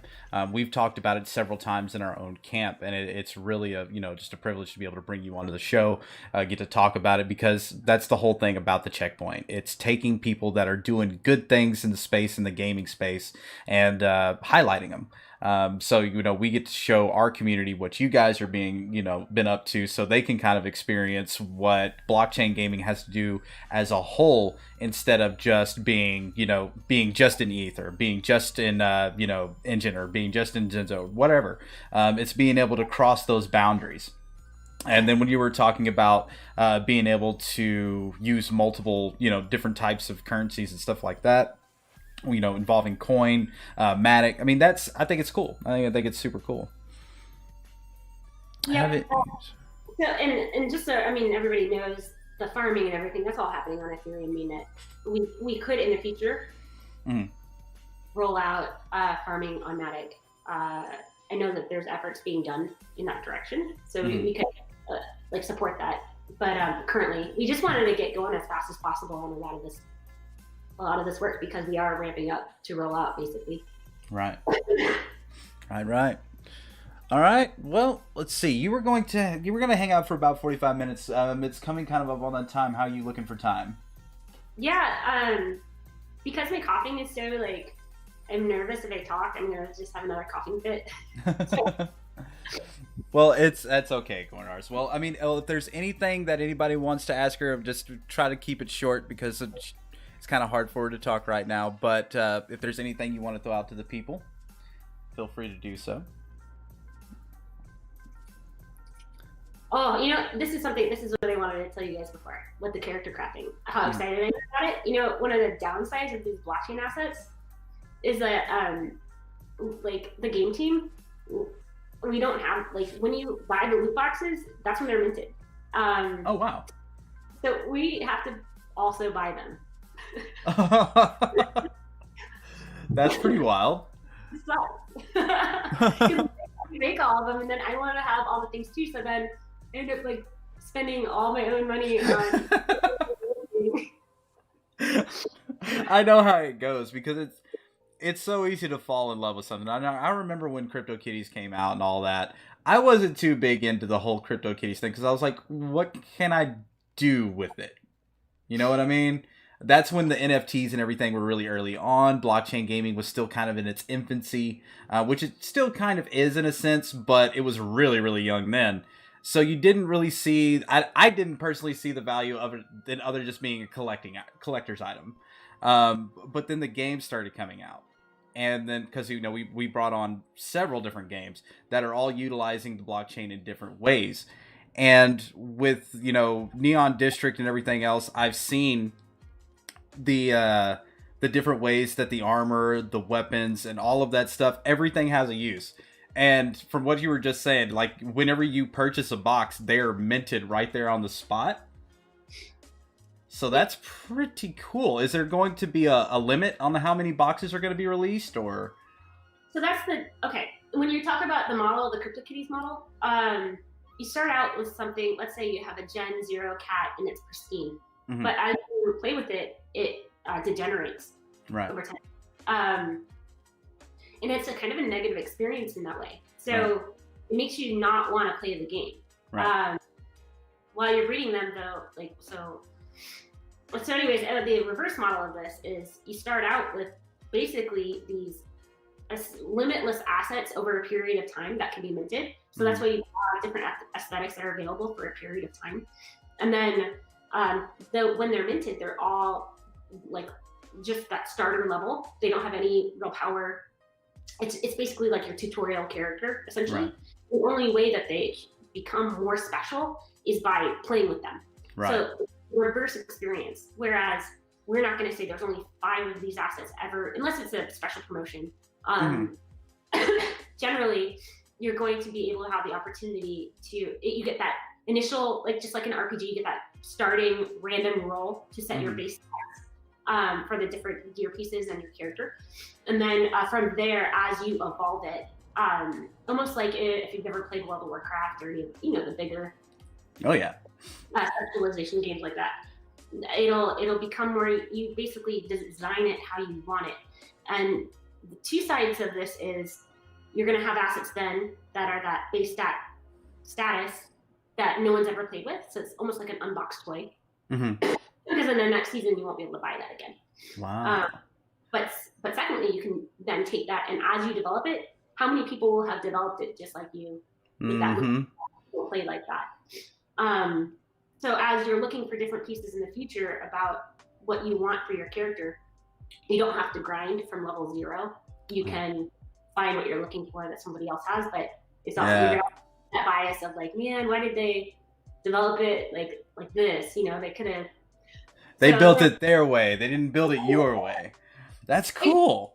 It's possible that we could offer some sort of way to reset to a place. I don't know if it'd be like a payment model or what, or we don't do that. But it is something that's also something that we could put if we ever had like a DAO, right? Yeah. That we could vote. That's super cool. Well, guys, like, I mean, if I'm pumped, like, I mean, I want to play it now, but I can't. I gotta wait like everybody else. But if you guys want to get in, you know, go to the Neon District website, follow their social medias, jump into their Discords, get on the game in December, and start buying some packs now because I guarantee you they're gonna go pretty fast. And once everybody starts getting the items and everything and starts building out everything, I think once the game starts getting released, there's already going to be enough hype behind it. But I'm always one of those people that if I want to be early, so I want to get my items and everything kind of stacked up before everybody else does. So the items themselves and everything, like, they get built out a certain way. Like, if you're leveling them up, you can put different, you know, things on top of them, or is it just the characters? So you can put shells. I remember we talked about shells. Yeah. You can put shells on gear. And then, yes, you can put the gear on characters. Sweet. And then it all composes. Awesome. All right. Well, if anybody has any more questions, okay, just give me token. Well, not with that attitude. Does Neon District explore the possibilities of interoperability, or is it quite difficult and has to match the theme and style and relevance?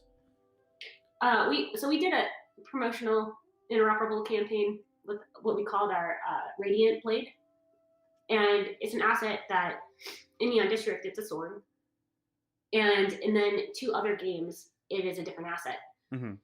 So the way that we approach interoperability is, even though it's the token and the metadata it carries, it can be represented though still in Neon District like art style. So it renders differently. And then its functionality in those 2 other games is totally different. In a slow and battle racers, it becomes a car part. And actually, if you have the asset in your wallet, you have neon lighting under one of your race cars. And then in Light Trail Rush, if you have this asset in your wallet, you have a hologram that shows up on one of your spaceships. That's cool. Yeah, That's very cool. And that's, I guess, the nice thing about that is you don't have to move the asset around. It's just the fact that you can have a token. It can be ERC20, it can be 721, it can be 1155 token in your wallet, and the game can just represent it in lots of creative ways. Super cool. All right. Like, I'm just gonna throw this idea out there. Imagine you have a certain type of token, and it's one that in different levels you could have a chance of. I don't know if you've ever played Undertale. Yes, I have. So the way that Undertale works is that the whole game, your unique game is generated from a seed, and then you have this breakout of chance of possibilities of how your game's going to go. Right. So no game plays the same, and then you have small chances of like super cool interacting with what's his name, Dr. Gask. Yeah. Like the door, there's a secret door. So let's just say you have certain types of tokens in your wallet that give you this very small % chance of another level opening up, like the secret level. Yeah. I've always loved that in games like Sonic the Hedgehog when you get the secret level. And Chaos Stones. Yeah. Chaos Emeralds. Playing around with those ideas with tokens too, because we can have lots of different partners and design experiences around them. Cool. All right. So, well, I guess that's pretty much it on the wrap up for time. So, if like I said, I'm not really seeing any other questions, but if there's anything you want to tell the people before we go.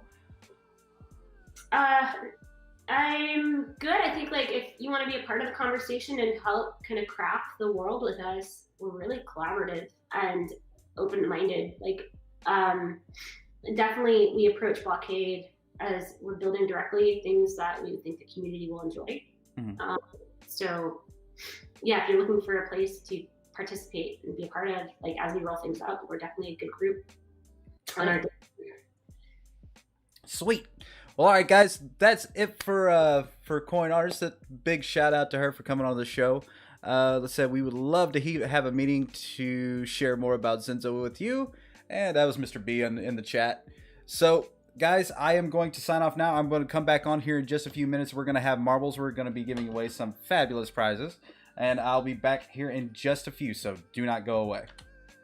All right, thank you. Bye. Bye.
All right, ladies and gents, we are back. Don't need that screen up there. Blam. All right. So we are currently going to be rolling some marbles for some DFTs, some Dissolution Founders tokens. And then on the last race, in the grand prize, we will be giving away a ship. So stick around. It's going to be a good one. I'm going to go ahead and get a track up. We will kick off the race here in about 5 minutes. If you want to race, all you have to do is type !play in the Twitch chat, and you'll see your marble pop up on the screen. See, we got Bitcoin Louie up in here. What's up, Mr. Louie? Good to see you.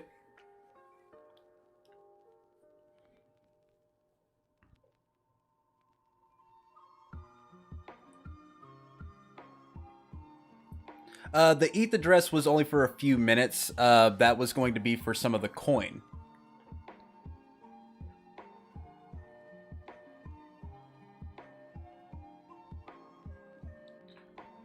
So what'd you guys think about the show, dude? That was pretty good, having both of those guys come on. Dissolution looks like they have come miles since we first brought them on. And then, I mean, Neon District is something I've been watching for a very long time. It's super cool to see them go out, kind of come out swinging the way they have been. And the fact that we can play the game here in a few months, I'm super stoked.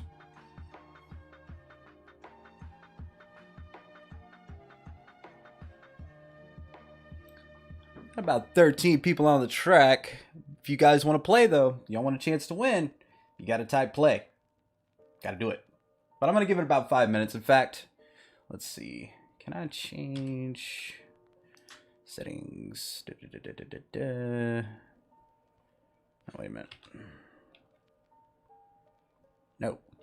Escape.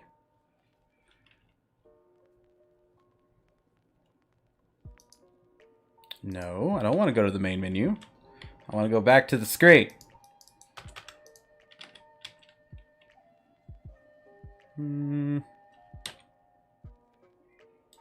Okay, well, there we go.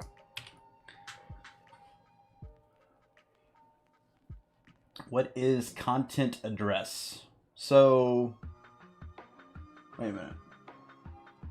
I don't know what content address is. I don't know what the I don't know what the context is.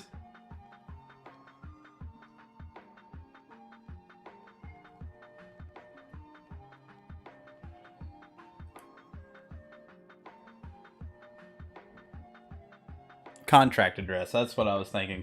So, B, if you would look to see what kind of address that they need. I don't know if it's exact. I think it's an ETH address, but I'm not 100% sure because I know that they went to their own in-house chain. So we need to make sure that we have the, we're sending it to the right one.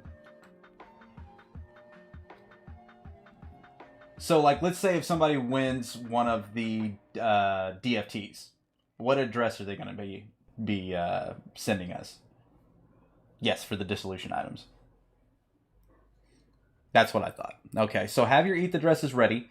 If you want to just drop it in the chat, we can pick it up there. If you want to come into our Discord, there are links below. And if you want to get with Urine B or Wolven, we can get your addresses down. In the beginning of the show, they were talking about it. They kind of made, I guess, their own, I wouldn't say side chain. It's kind of their own in-house chain. They were working on a new solution. There you go.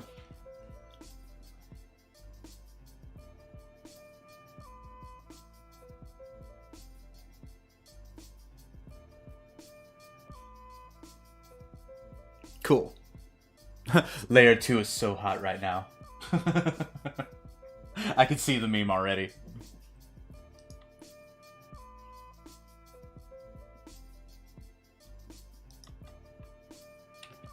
There we go.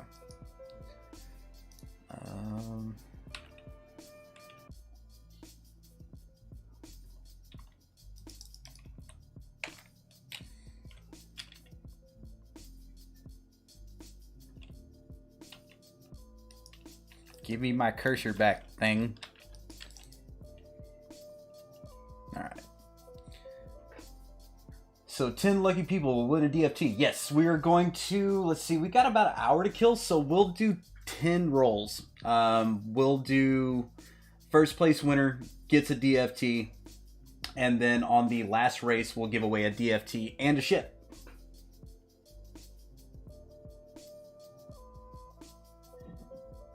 The world is not ready for 3-layer yet. Alright guys, I'm going to kick it off. You got 45 seconds to jump on the track and join us for your chance to win. It's about 15 people out there now. Only first place. First place will be getting the win. It's kind of like a random numbers generator with marbles, so I mean, it's anybody's game.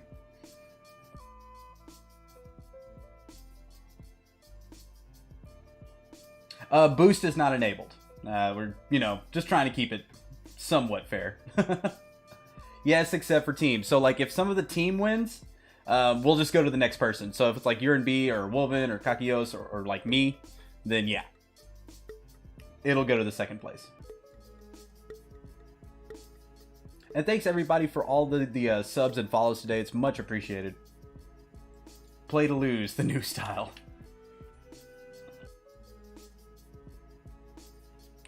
That was super cool for her to be able to come onto the show. She was very sick last night, and I didn't know if she was going to be able to make it or not. But she powered up and troopered through.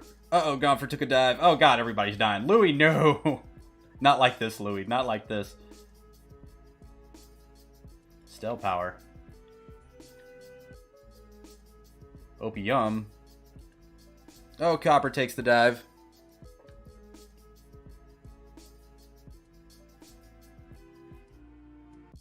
Where I can find spam folder? I have no idea, sir. Depends on where you're looking, I guess. I'm coming for you. Oh, Harlock takes the lead. Oh, and oof. Oh, I thought you might land back on the track, but it doesn't look like it. Sorry, Harlock.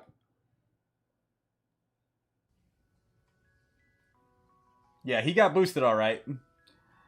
Oh no, B's dead. Alright, doesn't look like there's any more team on there. Opium still contending here. Oh god. Ugh, Miescates. Big smile.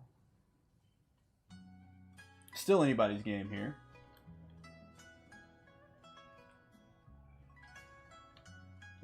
Damn, still cursed. Okay, so apparently there's a curse. If I say your name while you're racing, you're going to die. I apologize, but I have to commentate somehow. Oh, well, I can't do nothing for Big Smile, so I'll go ahead and say the name. Squid has the lead here. As long as they can get through the poppers, they should have it.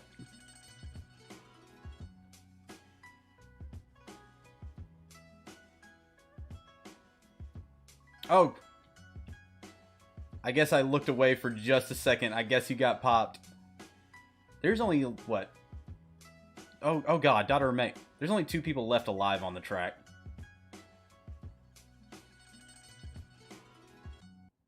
We have our winner.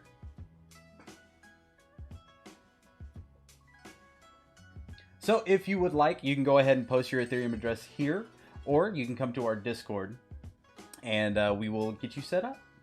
Congratulations.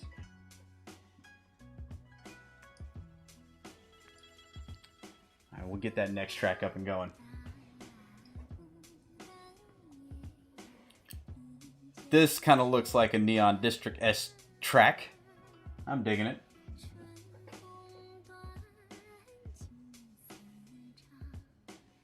Yeah, and I played Elite Dangerous for a long time, and you know, that cockpit view that they had for Dissolution was super cool.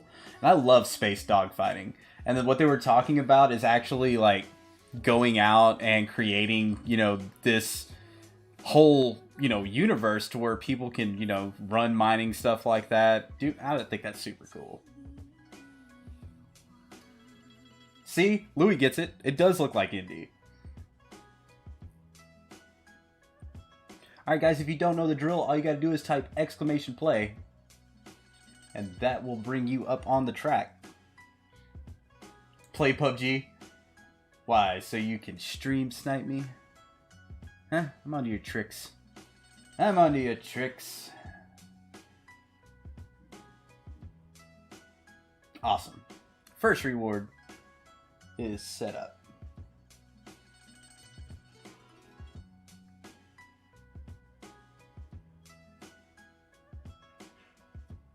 Exactly.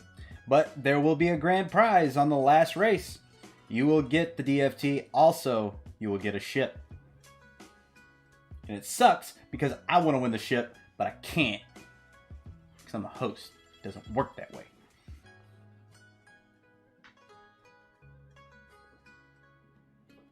And you can't race twice. If you win twice, you win twice. Can't really do anything about that. Oh, if you win twice, it'll go to the winner after. Gotcha. Okay, that's what we'll do then.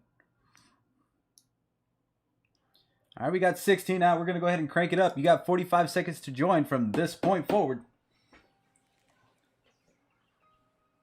Good luck, everybody. Yes, there should be a special prize for the host. Just saying.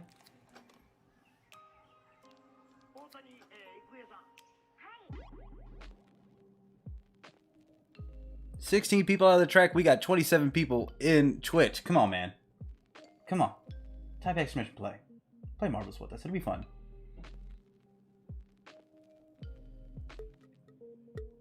But I hope everybody's had a good week. I had a bit of a crazy morning, and I'm not gonna lie, I was not fully prepared this morning. My county went under like a state of emergency due to a brain-eating amoeba. I know it sounds like I am straight making that up, but it is true, 100%. Wow, this does have a neon district feel. Oh, bro, Louis, look it. It's got a diner. It's got a Marbles diner. Tasty looking burger. Kitty burgers.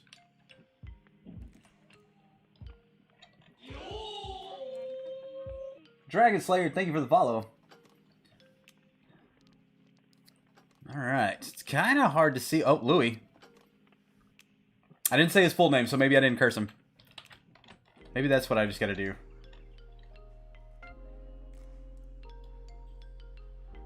Win 500 marbles. Dude. I know, right? I want to have so many marbles on the screen like my computer freaks out. Go, go, go, go, go. God, it's so slow. I thought I had it in slow motion for a second, but I don't. If you guys haven't played marbles before, there is actually a side app to where you can actually go purchase marbles and stuff like that. See how Copper Tequila has those cool flames that are burning up Copper? You can get that.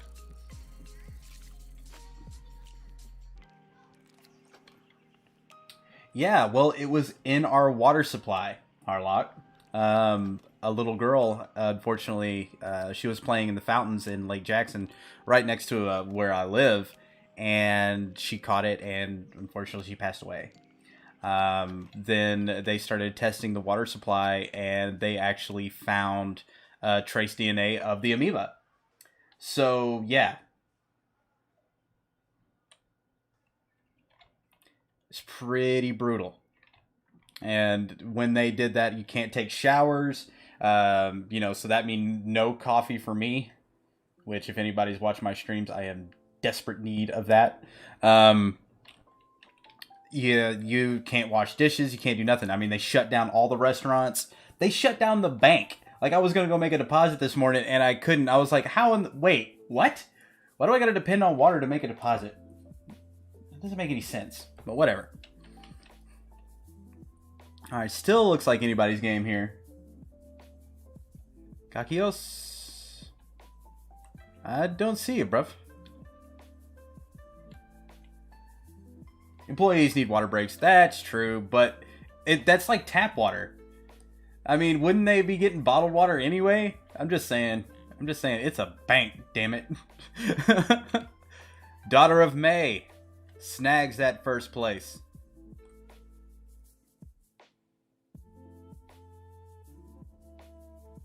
No, we don't have Zinzo marbles yet. And that's all I'm saying. That's all I'm going to say.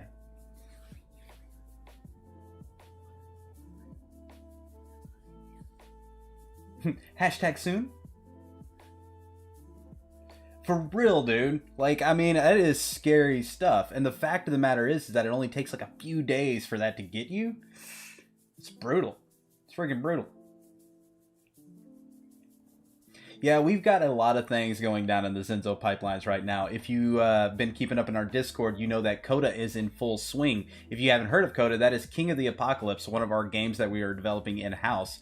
There may or may not be several games in development, which that's all I can legally say about it. But yeah, Coda, if you're into zombie shooting, come check it out.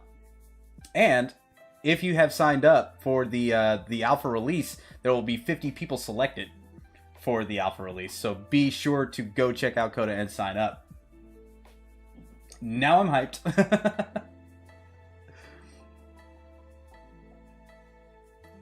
All right, Daughter of May. You know me, so if you would like, you can go ahead and send me your ETH address, or you can just go ahead and send it to Mr. Urine B. I know you're in our Discord, so if you would like, just go ahead and send that off to him. Yes, Louis, we're underneath the radar in a sense because we feel like our product should do our advertising for us, but we are just getting to the point to where we can get ready to release those. Daughter of May, she's OG, bro. She's OG. Daughter of May has been here since the first checkpoint, since I started doing Marble Madness last year. Thanks for that, Gonfer. I appreciate it. Mother Nature hates us, Bitcoin, Louis.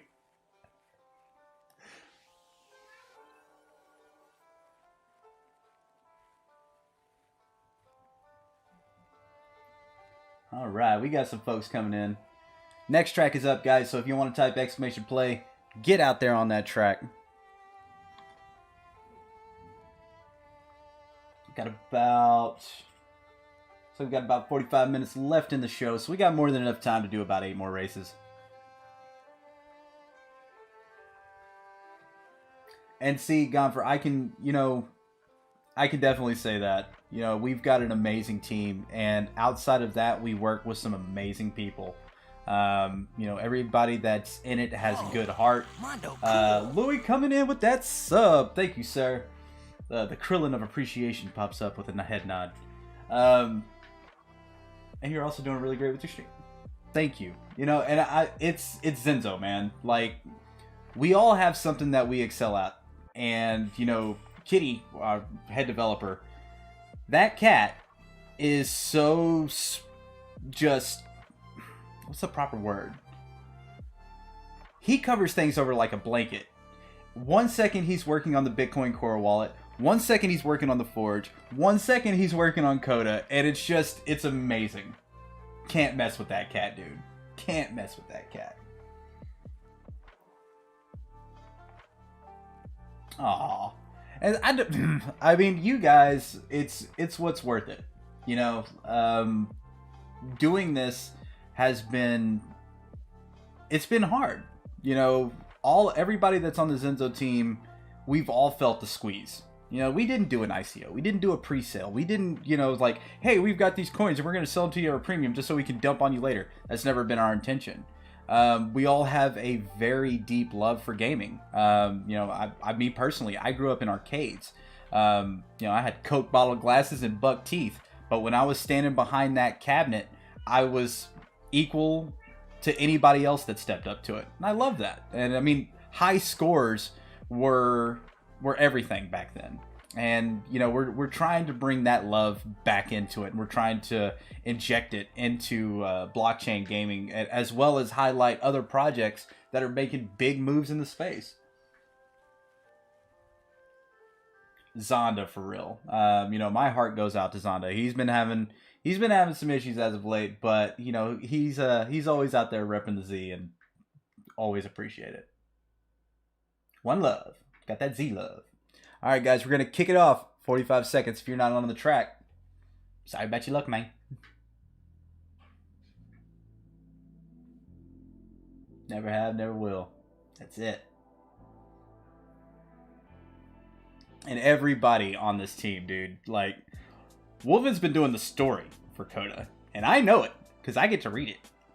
And as a zombie slayer dude, I am going to love this game. And that's the idea, right? I call it like the Kevin Smith mentality. Like when he made Clerks, it was making the movie that he wanted to with all of his friends. Turned out to be a cult classic, but he maxed out every credit card he did and he went out on a limb to make it. So that's kind of what we're doing. We definitely want to make the games that we want to play and our community wants to play. Unless you want to play Call of Duty 50. Just saying. Unless they want to put, you know, ZFIs in their game, then call us. I'm talking Treyarch, not the other one. I'm just kidding. Alright, big smile, daughter of May and Harlock here. Yeah, Now, I mean, don't get me wrong. Call of Duty was a really, really good game. But it's just, when is enough enough? When are you going to stop rehashing the same thing you've done? Ooh. What you dropping there, Kagios? Huh? Linky links?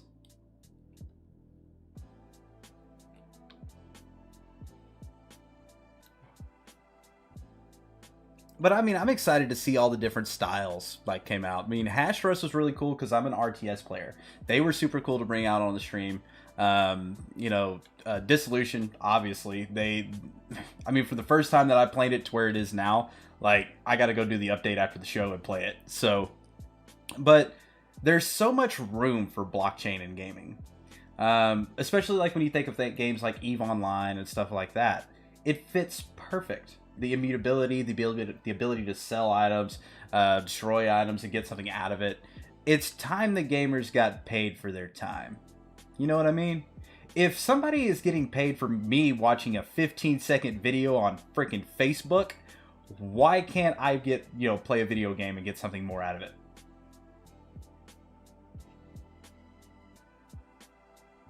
Yeah, Harlock, I'm with you on that. I mean, you can only rehash the same game so many times. That's kind of how I feel about it. Unless it's Skyrim. Because they can literally just change one little thing and it's always great. Because, I mean, let's face it. Have you done every mission in Skyrim? If you have, holy God, go outside. For real. You need some sun. You need that vitamin D in your life. Harlock! Congratulations. You, sir, are the winner.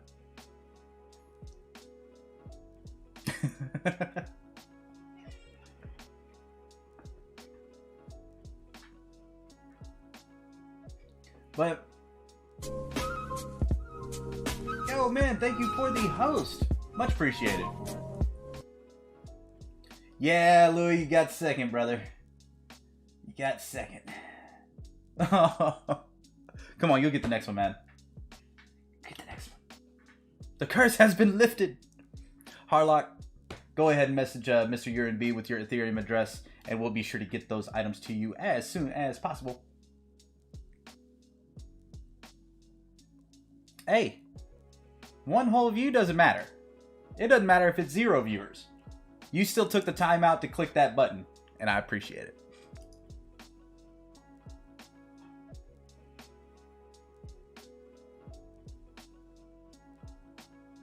This is a new track. I have not seen this one before. Alright guys, y'all know the drill. Exclamation play. Let's see. I need a pin so I can keep up with how many races I'm on. I'll just use my phone. That's how old I am. I'm like, I need a pin, and then I've got like a notepad on my phone. I'm old, guys. Yes, I do own an Atari 2600. Ooh.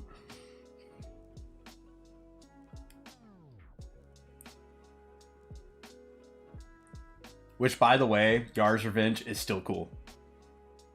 I don't care what anybody says.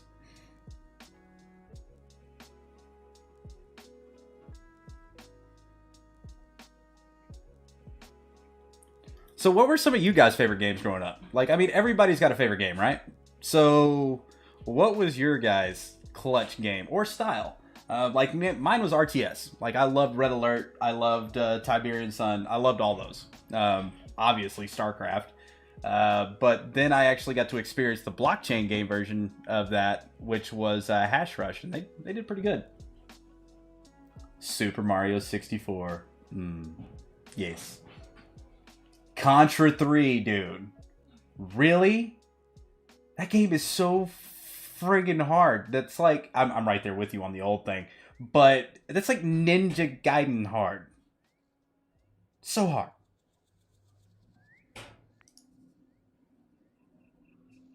Yeah. River Raid. Dude. Warlords. Nice.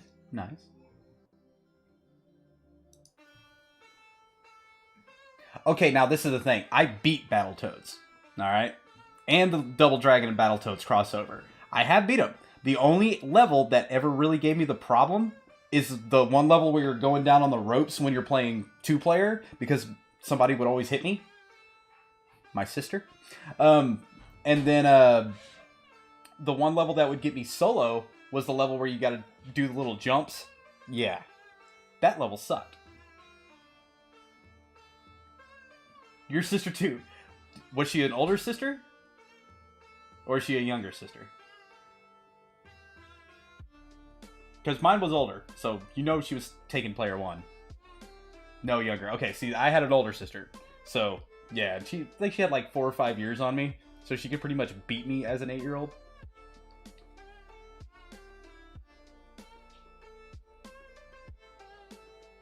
Good old 3D Realms. For real. Battletoads and Battle Maniacs. I think they actually... I'm going to go ahead and kick off the race, guys. So if you ain't in it, you need to get in it. So do I, Louis. I want to see the League of Legends blockchain game come through.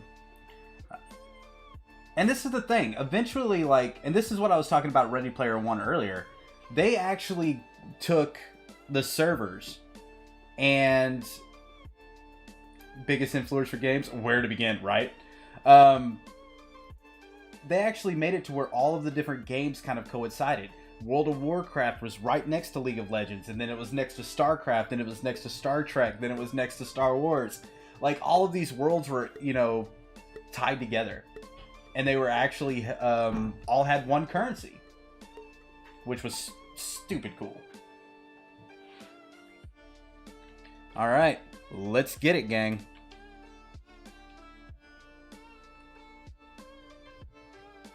Why not me? It could be you.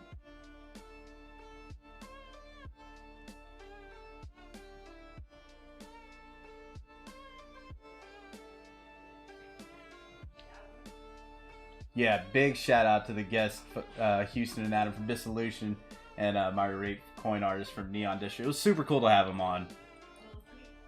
Definitely looking forward to Neon District coming out. Oh, I died. I already died.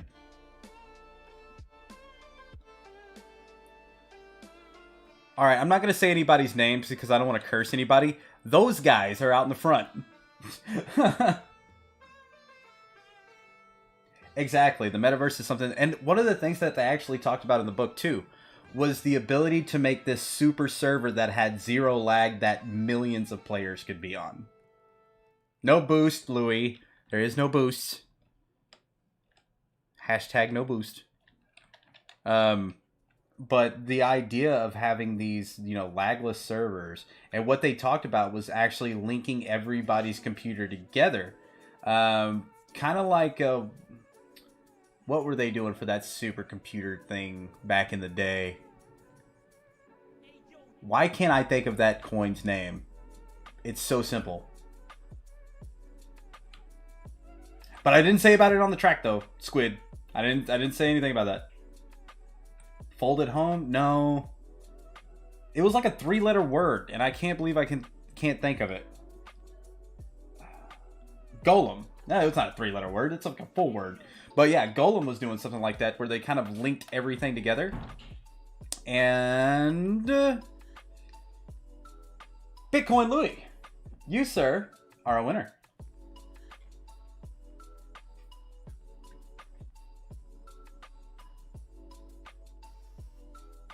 Let's go. All right, Mr. Louis. If you are in our Discord, just go ahead and drop a DM to Mr. URB or Wolven, and we will get you the items as soon as we can get those addresses over to the guys on Dissolution.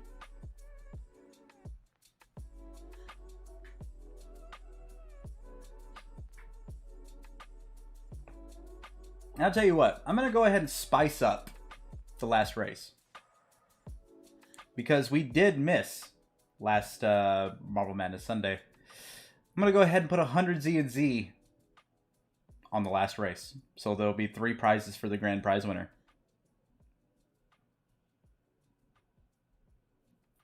How do y'all like that? Let me step it up a notch, huh? Just crank it up a little notch. A little notchy notch. This will be coming out of my personal wallet, of course. We played together on that island. His voice always used to be there. And now it's gone. I can't think of his face or his name. That was like Gavra heard it.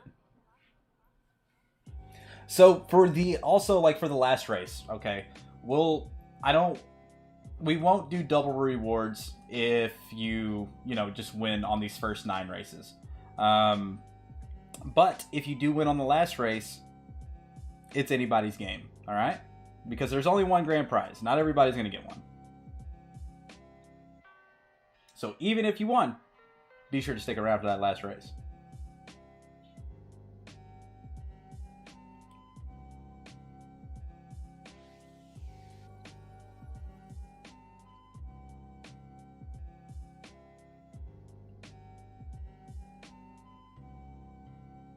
Here, 1 second, guys. I'll be back in just a minute.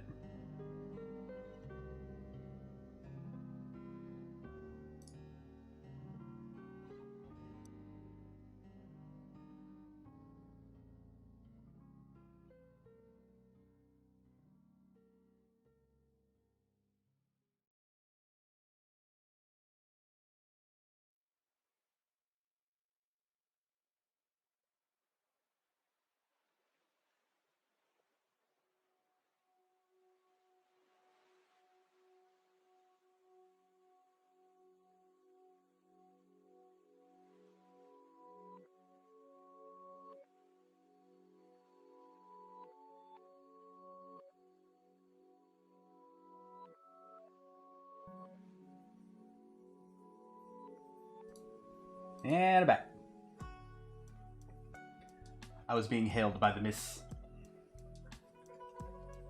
Alright, let's see. We've got 15 people out on the track now. I'm going to go ahead and start it up. You got 45 seconds if you want to do it. We got to start cranking these up. It's already 30 minutes in. If it runs a little bit over, y'all are worth it.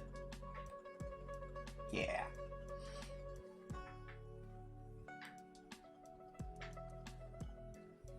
But yeah, Neon District. So I started buying those items, right? And I was looking at it. I was like, I got a 1% chance of getting a legendary, and I got a legendary pair of pants. I was like, yes! I got legendary pantalones. But, I mean, if you're kind of new to the NFT realm or, blockchain items and stuff like that, first gens tend to go for a lot. And I'm stacking mine up. Mainly because I want some good characters. I like turn-based games too, so... And they've been at it for a while. And again, big shout out for CoinArs for just straight being a trooper and coming in. See, I need legendary pants too, dude. For real. I got a legendary shirt. I got my training shirt on. Kakiyos, I know you like this one. Win Dragon Ball on blockchain.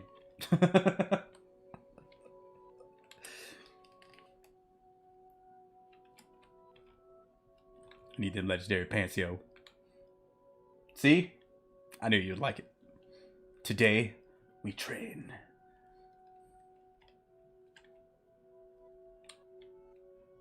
Mr. UNB. I can say his name because it doesn't matter if he gets yeeted off the track. Sorry, B.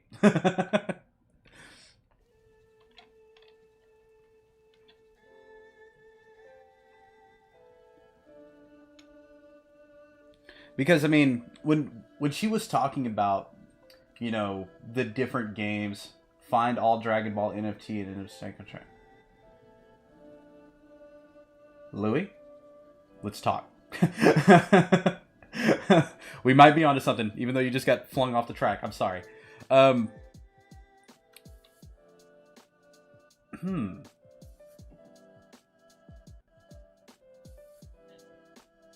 Well, Dragon Ball Z, Zenzo Z maybe needs to be a ZFI.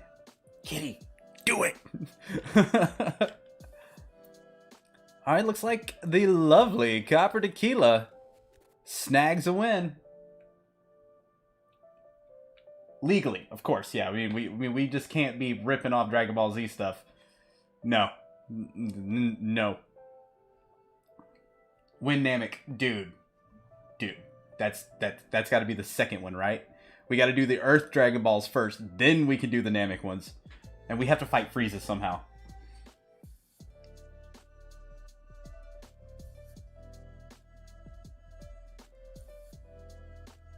I did like the Dragon Ball Z series though, man. Like, even though it was incredibly long. I mean, people are like, Naruto's long. I'm like, have you even seen Dragon Ball or Dragon Ball Z or GT or whatever it is now? All right, who? Wait, we got. Oh, Smile. No. All right, Copper. You know the drill.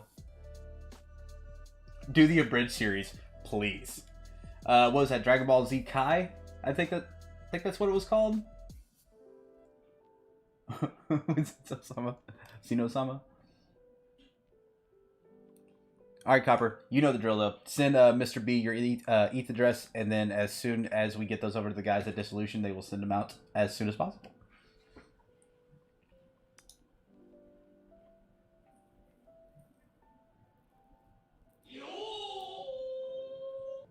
Yo! Woke Walk, thank you for the follow. It's much appreciated. DBZ abridged. Alright, next track is up. All you guys got to do is type exclamation play. I do believe this is our 5th race. Yes, 5th race.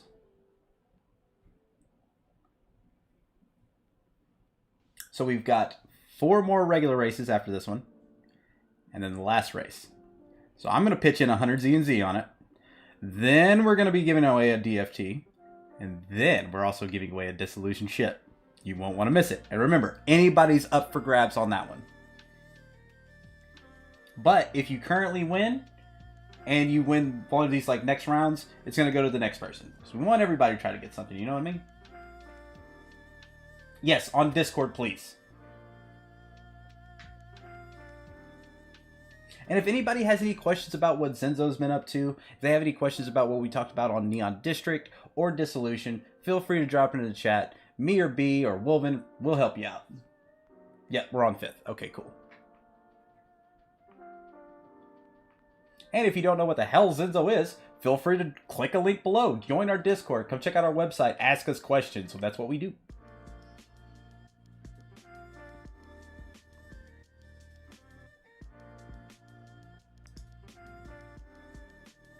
The Forge, like, we've been kind of working on that, and that thing is super cool.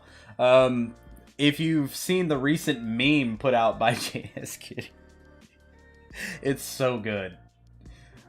It is so good.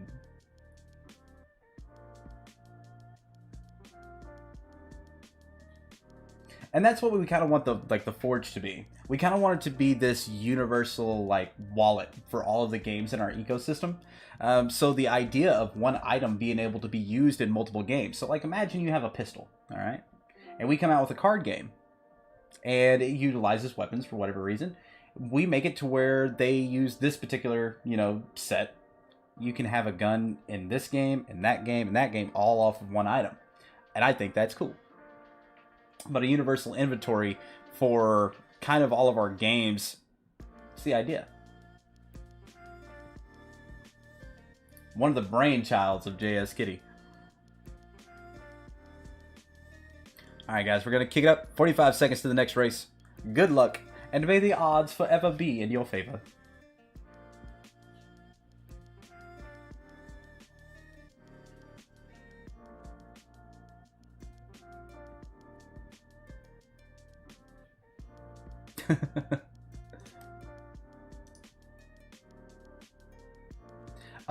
Yeah.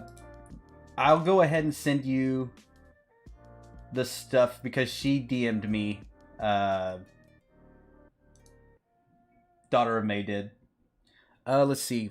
I can't see the top walk. I'm not sure, but I'm pretty sure you're in it. You typed exclamation play, right? But I'm gonna send you Daughter of May's ETH address, B.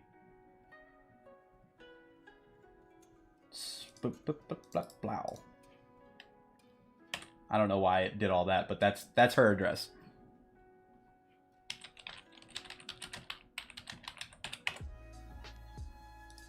Alrighty. Yep, there you are, bud.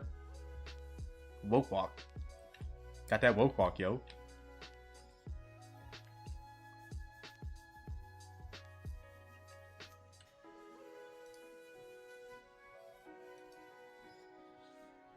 There is still plenty more races. We got, let's see, we got this race and then 4 more regular ones and a grand prize one.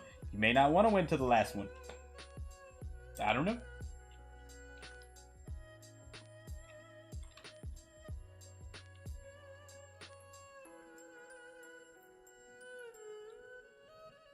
I am not saying that name. I just realized what you did, Mick. I need a blue shell stat. And if you don't know what that means, I'm sorry. But go play Mario Kart. You need it in your life.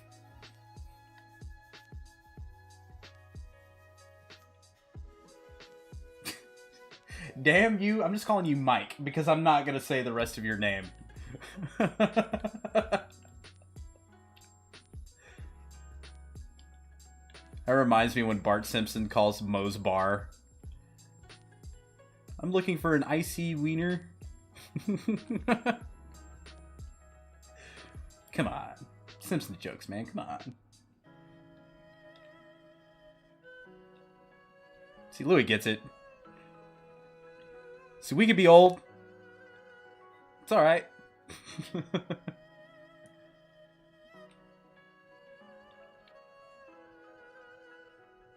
Yeah, but dude, when they introduced the blue turtle shell, like, that was so clutch. But you know what was a really good racing game that didn't get a whole lot of love, which I'm kind of surprised? My ball, no! It's Diddy Kong Racing. Seymour Butts. Yeah. Yeah. But Diddy Kong Racing was badass.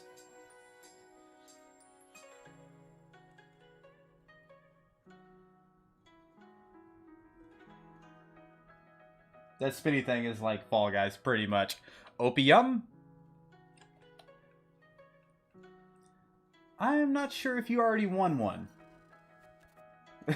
Because if you did, I know Bitcoin Louie won one. I know Copper Kilo won one, but Squid has it. See?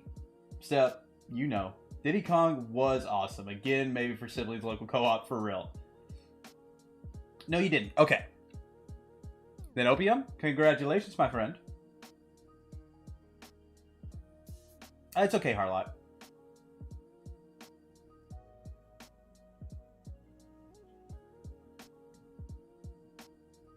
Hey, thank you for being here and playing, man. It's much appreciated. Us at the Z Fam always want to have people come out. I mean, that's also one of the reasons that we do these things. Not only are you be able to be talking about, you know, the guests and, you know, their projects that we have coming on, this also gives you a chance to ask what we've been up to. We can give you updates however you see fit. I mean, if you're in our Discord, we drop, he hasn't one yet. Okay, cool. We drop updates and announcements all the time. So if you want to keep up with us, it's there. We don't... Let's see. I don't think we have that.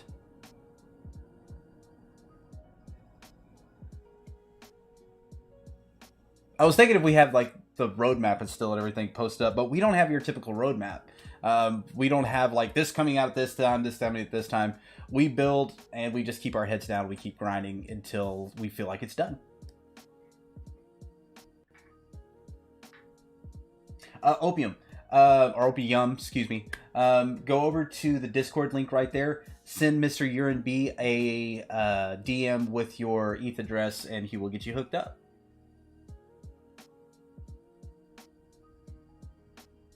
Us over at the Zenzo house, man, we always feel like the proof is in the pudding.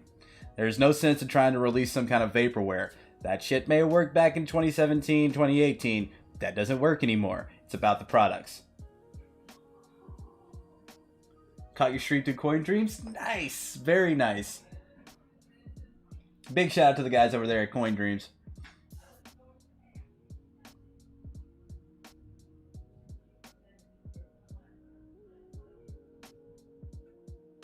Alright, let's kick it.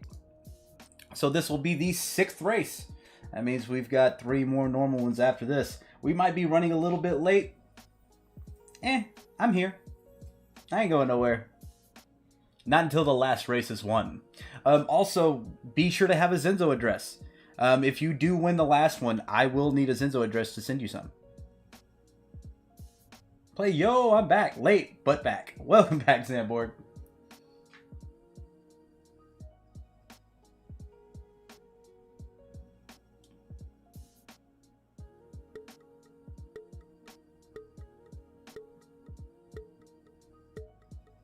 Alright, guys, let's kick it. Hey, it'll be there, though. The replay will be there. It's all whole one piece.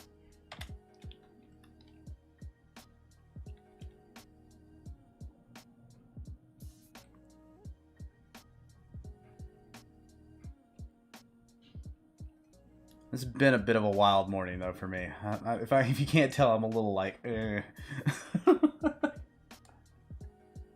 Oh, sorry about that. But also, guys, if you would like to come for your chance to win a little bit of Zenzo, join me tomorrow at 11 p.m. Central Standard Time for a 2-hour show. We do it every Sunday. We play marbles for Zenzo. We have the top 3 winners win 15, 10, and 5. So be sure to come hang.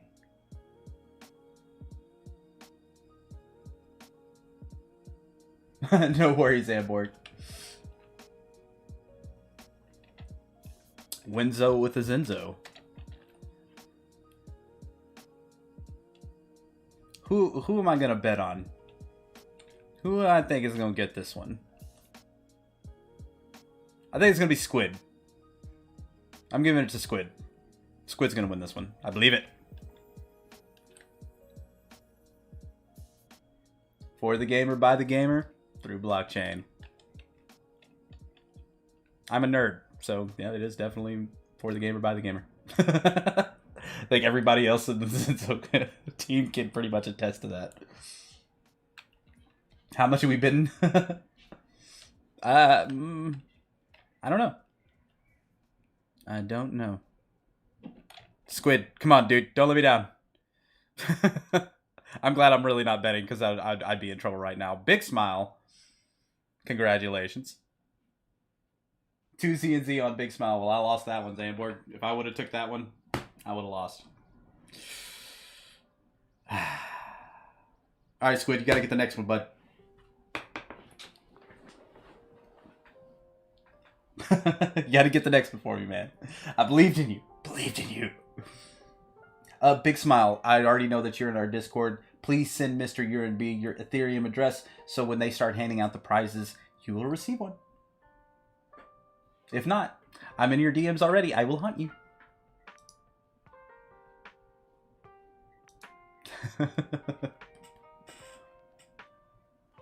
Alright, 7th race for the checkpoint. Here we go.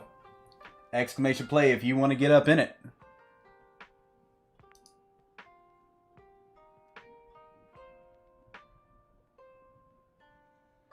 Got 27 people. 26 people hanging out with us over there on Twitch.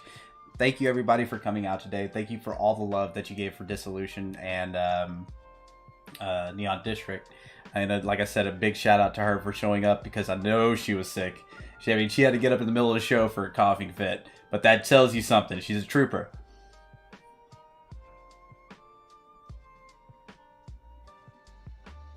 And we do the checkpoint every month. We've brought on all kinds of different guests. We brought on just crypto projects. We brought gaming projects. We brought crypto gaming projects.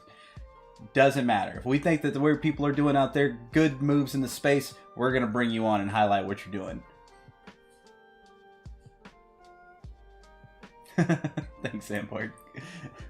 Our first one was a banger. We were giving away copies of, what, 2 copies of Pokemon, the new Star Wars game, like $1,000 worth of crypto. That was a banger.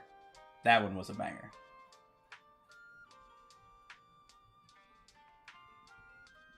Come on, Mike. You get this one, bud. You'll get this one, bud. All right, guys. Here we go. 45 seconds. If you want to get in it to win it, you type !play.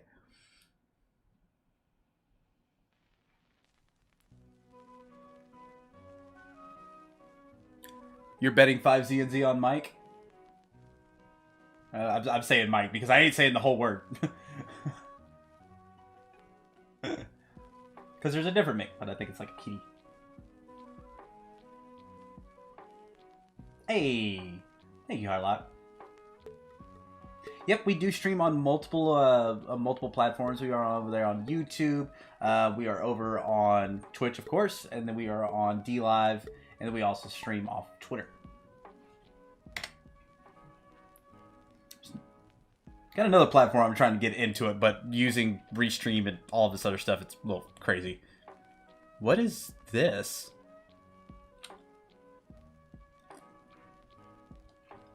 It's like an airport, I guess? It is like an airport terminal.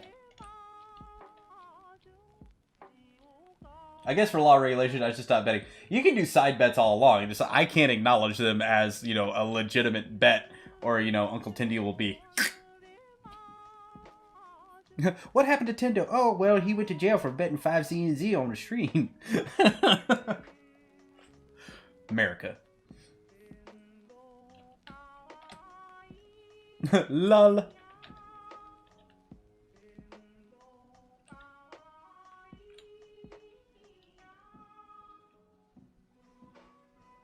Louis with a pretty commanding lead, but I have... What is this?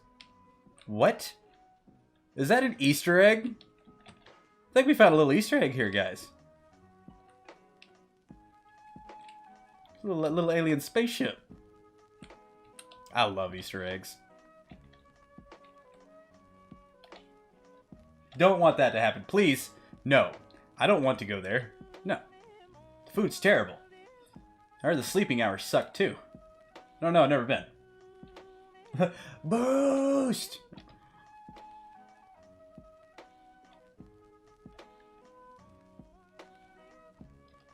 I like how people, they root for other people to win. Instead of just like, no, it's all mine. You can do it. I believe in you.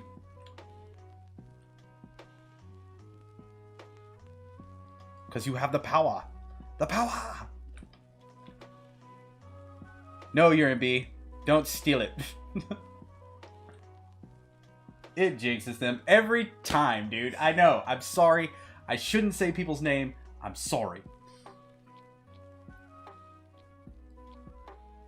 Well, Mr. Zamborg, you, sir, are the winner.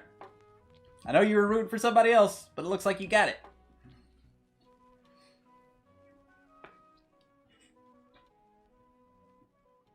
Lol. And if you guys haven't smashed that follow button, that'll be the only thing I'll ever ask you to do. Smash that follow button and join us for every event and all on Sundays. Mission accomplished.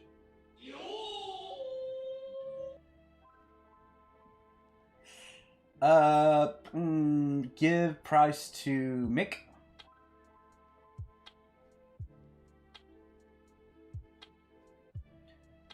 I want to try to keep the. I wanted to try to just keep it normal so we can keep up with the ETH addresses, Zamborg. But he says he was unlucky. Well, you know what? I'll allow it. What do you think? Should we do it, guys? Should we pass the prize?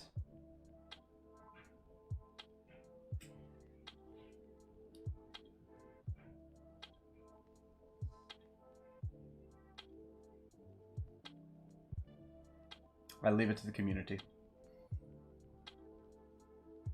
Got one for yes. Got another one. We'll say 1 for yes and 2 for no.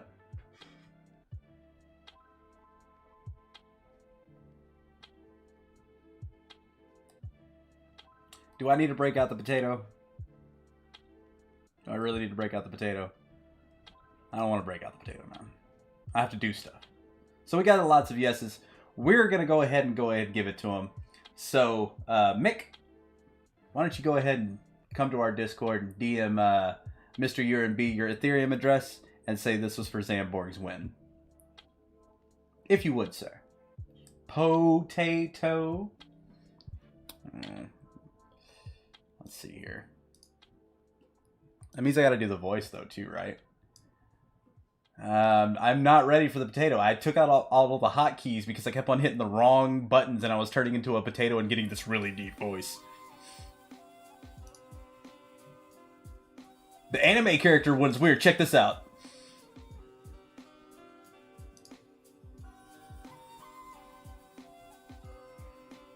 That's weird. Ha ha ha ha.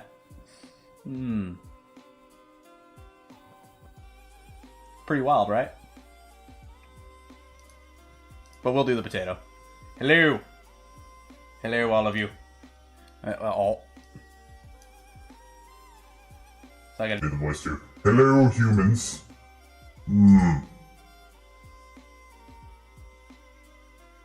Both are epic. Epicness. Filthy humans. Alright, let's go to the next race. I'll be the potato for the rest of the show.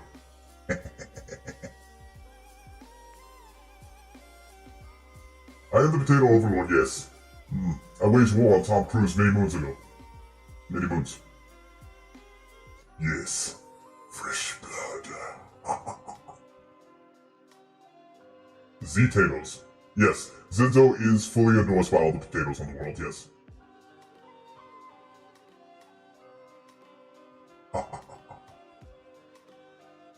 Come get, you want some of this potato, You want the spud nipping at you? Yeah. Underlord, how dare you? How dare you? Filthy human, even if you are a bee, quote unquote. I scratched my invisible nose, which you can't see.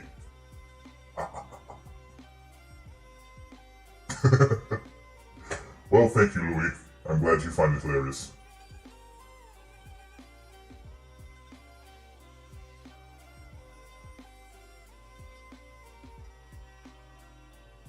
I don't think you're a bee at all. I think you're a human. Bees can't type. I guess I'll join the race. 45 seconds.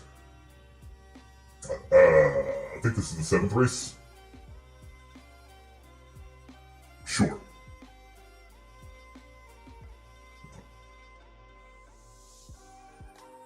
Potato.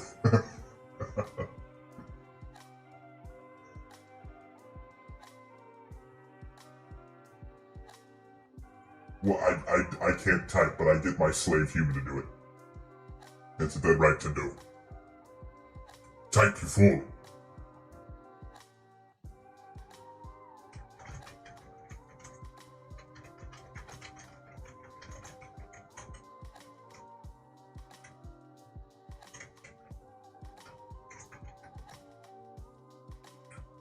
It is Snapcam, human.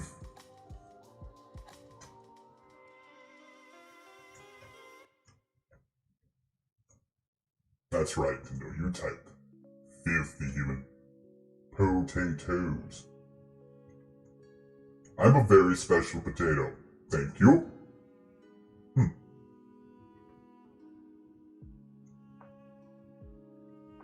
may not have thumbs, but I can do things. I can do that.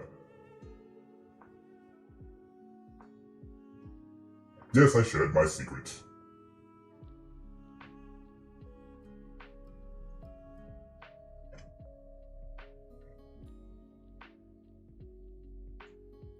The lovely daughter of May. Everybody else, hurry up, humans. I have places to be. I have a spud meeting in 20 minutes. Not really, I'm just saying that. I want to be special. I don't want to be alone in the ground anymore. Because you keep on eating my kind. Put your hands in your posable thumbs. You think it's easy being a potato,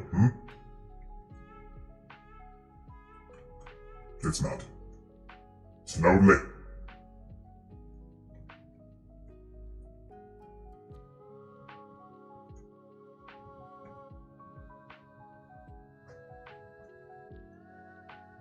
I will wait up for you. Behold.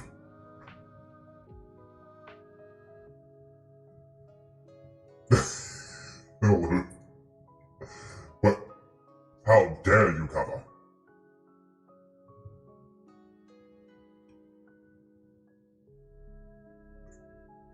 Truth be told, Mr. Louis, he doesn't sound like that at all. Cryptop, congratulations. Cryptop, I know you are in our Discord. Feel free to send Mr. UNB your Ethereum address. Well, Cryptop's one of the OGs. Yes.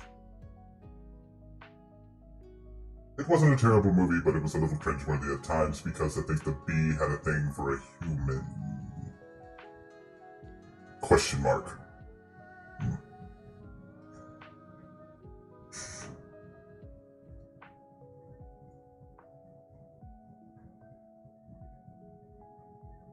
Indeed.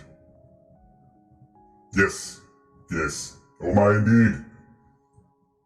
It's a little bit of cringe. It's worse, very worrisome. In a species with the bee, I'm pretty sure somebody's in trouble. Ugh. It's okay, we have 2 more normal races. You humans will have a chance.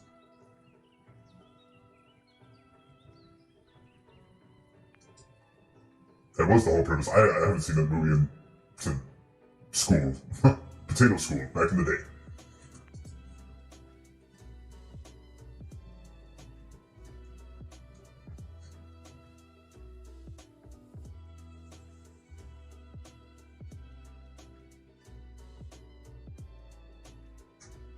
I want to be an anime character on here. Alright humans, you know the drill, exclamation play. Chop chop.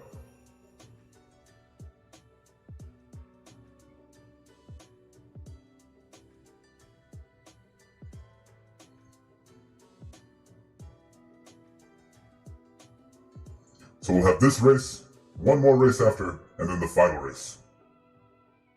Are you ready?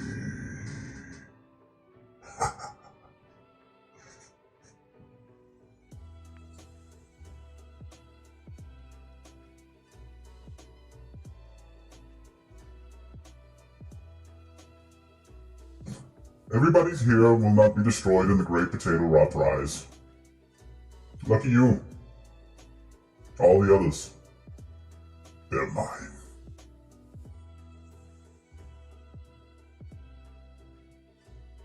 Oh, Zanmore, you're too kind. You will be on the High Council. You will be on the High Council of the Spuds. The race has begun, humans. Get in it.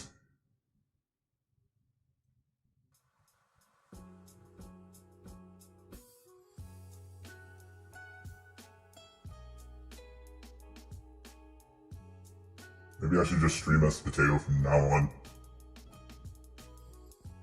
You need to be among the shill army. Yes. I will shill for ZFIs. I will. I will send my potato address.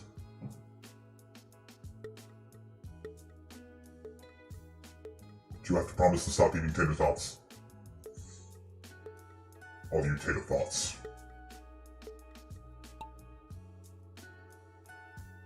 This is true. This is true. Tater thoughts. Sorry.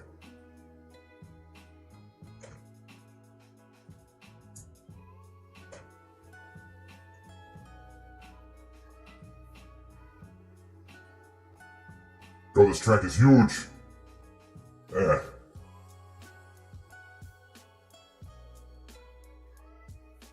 But be sure if you're not following us on Twitter, go look up Zenzo Ecosystem. Give us a follow. Keep up with what we're doing. Well, I'm not doing anything. That Tindo guy is. He does stuff, but I'm here.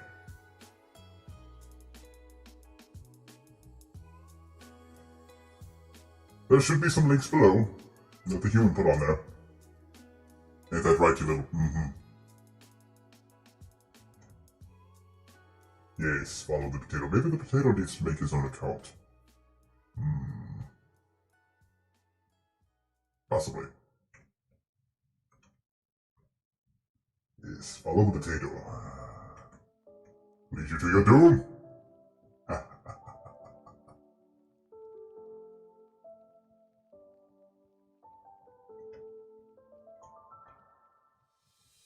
Mike, I see you. Could this be your time? Don't mind me. Don't mind the bee. Just gonna win this real quick. I don't know, Cryptop seems like he's got a pretty good lead on you.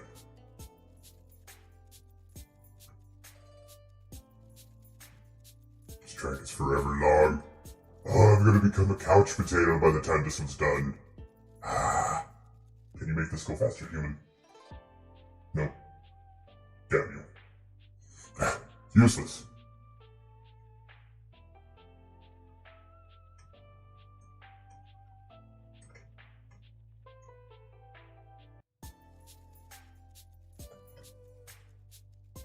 Come on, Mick. You've got this. Get past those pointy things. No!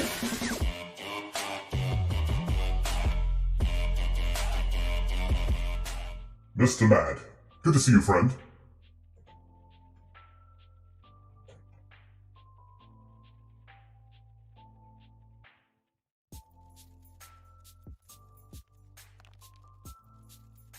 Potatoes condense. I have a neck. Look at it. It's beautiful. It just happens to be the rest of my body. Potatoes condense.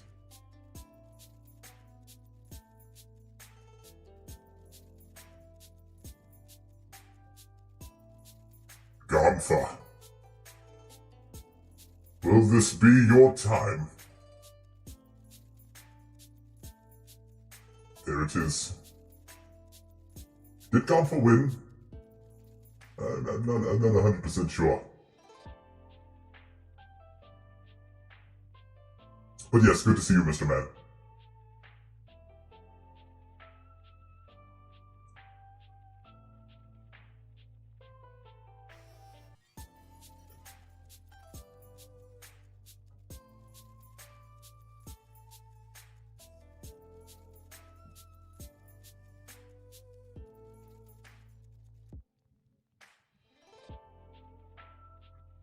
The D-Live boys are coming into effect. I am sorry. I'm sorry. Sorry. I will make a sub-badge. I will do stuff. I apologize. Pretty sure there is one. I thought there was. I thought I made it. I apologize.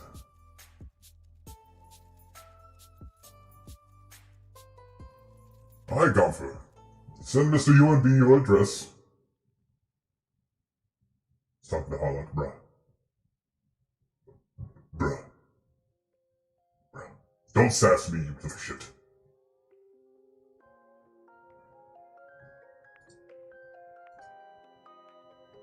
Take that.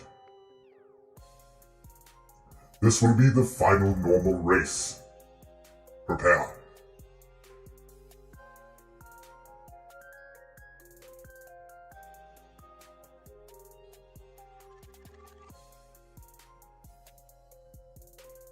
I'm gonna give you a potato striptease. You like that? Like the way I wiggle? I will roll around on the dirt. We are giving away Dissolution. Nope, we're playing for CFC. No, that'll be the last race. The grand prize.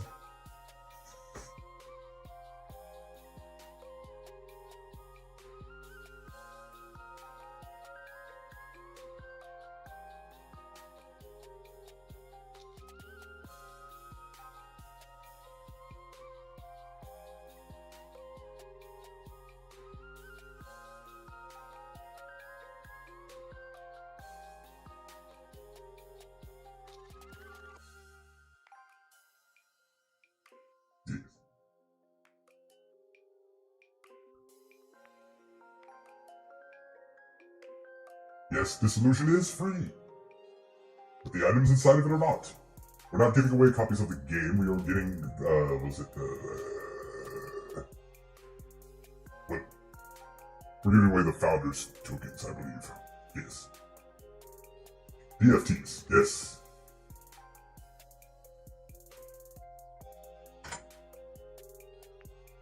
"45 seconds to the next race. The final normal race.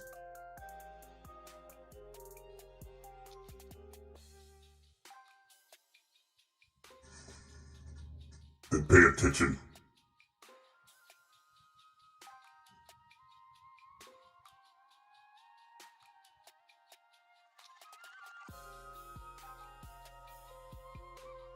The final countdown. We can't play that song because we will get muted.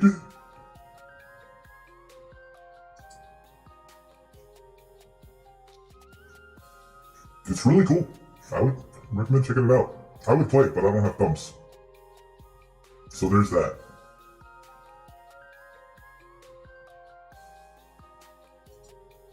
Yeah, space mining. Like, it's way better than potato mining. Hashtag soon. Oh, this is not a good track. Ugh. Ugh.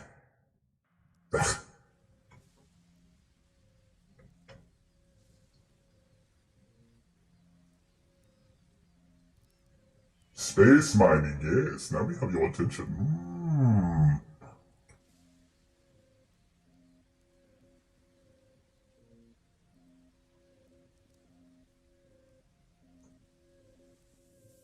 Group top. No.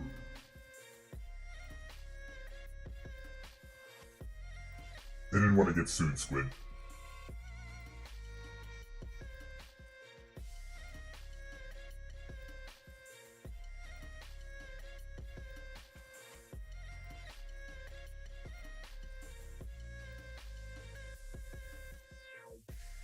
Fly me to the moon, let me play amongst the stars. But I can't 'cause I'm a tater and I'll never make it to Mars.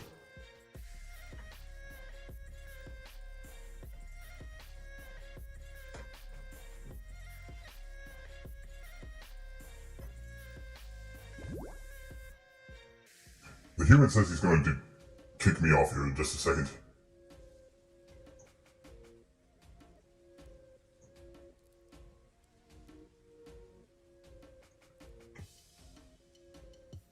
Whoa! Copper Tequila gets first by some type of witchcraft, but she's already won, so we'll be giving that to the next one.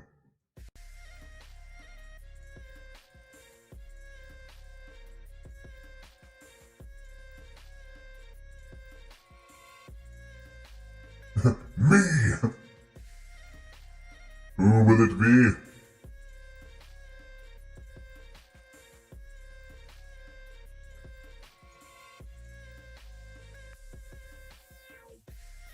Looks like Mad will be the winner. Congratulations, Mr. Mad. You need to go. DM Mr. UNB your Ethereum address, sir. Please. Now this filthy human is going to take over. I bid you all farewell, and good day. The potatoes will destroy you.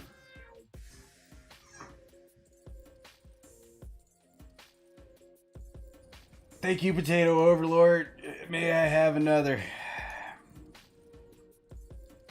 Alright, this is the final race.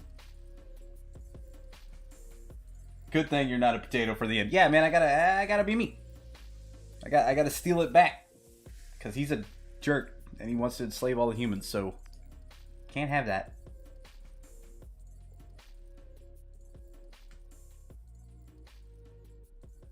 Hey, Louie, thanks for stopping in, brother. We are on the final race now.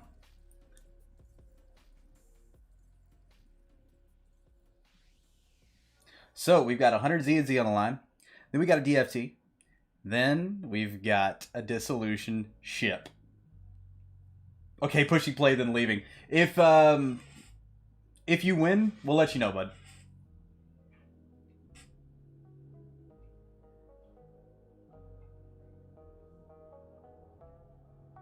Be easy, friend.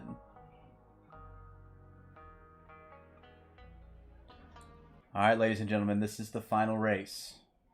I am going to push the button. In 3, 2, 1. 45 seconds. If you guys want to get it, you know the drill by now. Big shout out to Neon District and Dissolution for coming out today. It's been my honor to have those guys on and be able to, you know, talk to them about blockchain gaming, blockchain as a whole. If there's anybody you guys want to see come onto the checkpoint, be sure to let us know in our Discord, and we'll see if we can reach out to them. I guess we could do a little shout out to Z&Z. These and all checkpoints are brought to you by Zenzo. For the gamer, by the gamer, through blockchain. And if you want to learn more about them, links below. Join our Discord. Alright, we got 20 marbles out on this race.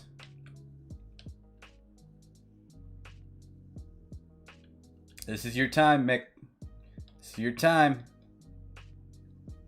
This one's up for grabs from anybody. So it doesn't matter if you won one previously. This one is for anyone. Unless you're on the Zenzo team.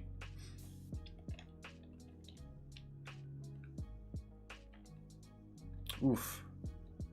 Oof. Copper is on fire. Literally.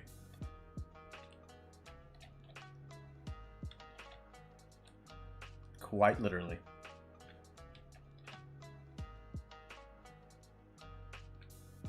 You deserve a ship to sell.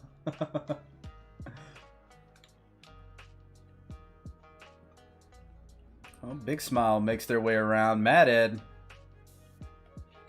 Oh, no, no, no. Mr. Mad. Sneaking up in there. Big Smile. Cryptop. Copper. Gomfer. Oh, boy. This is it. This is it. Now remember, you can be teleported. Big Smile gets the launch. Misses the track. Ugh. Spinny thing. Spinny things have always been an issue for you there, bruh. Oh, this looks like it's between Copper and Zamborg here. Mick not too far behind. Doesn't look like anything standing in their way.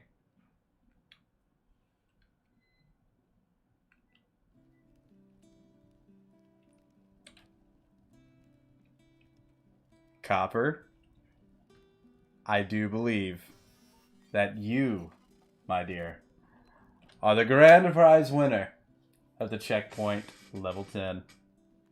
Congratulations, madam.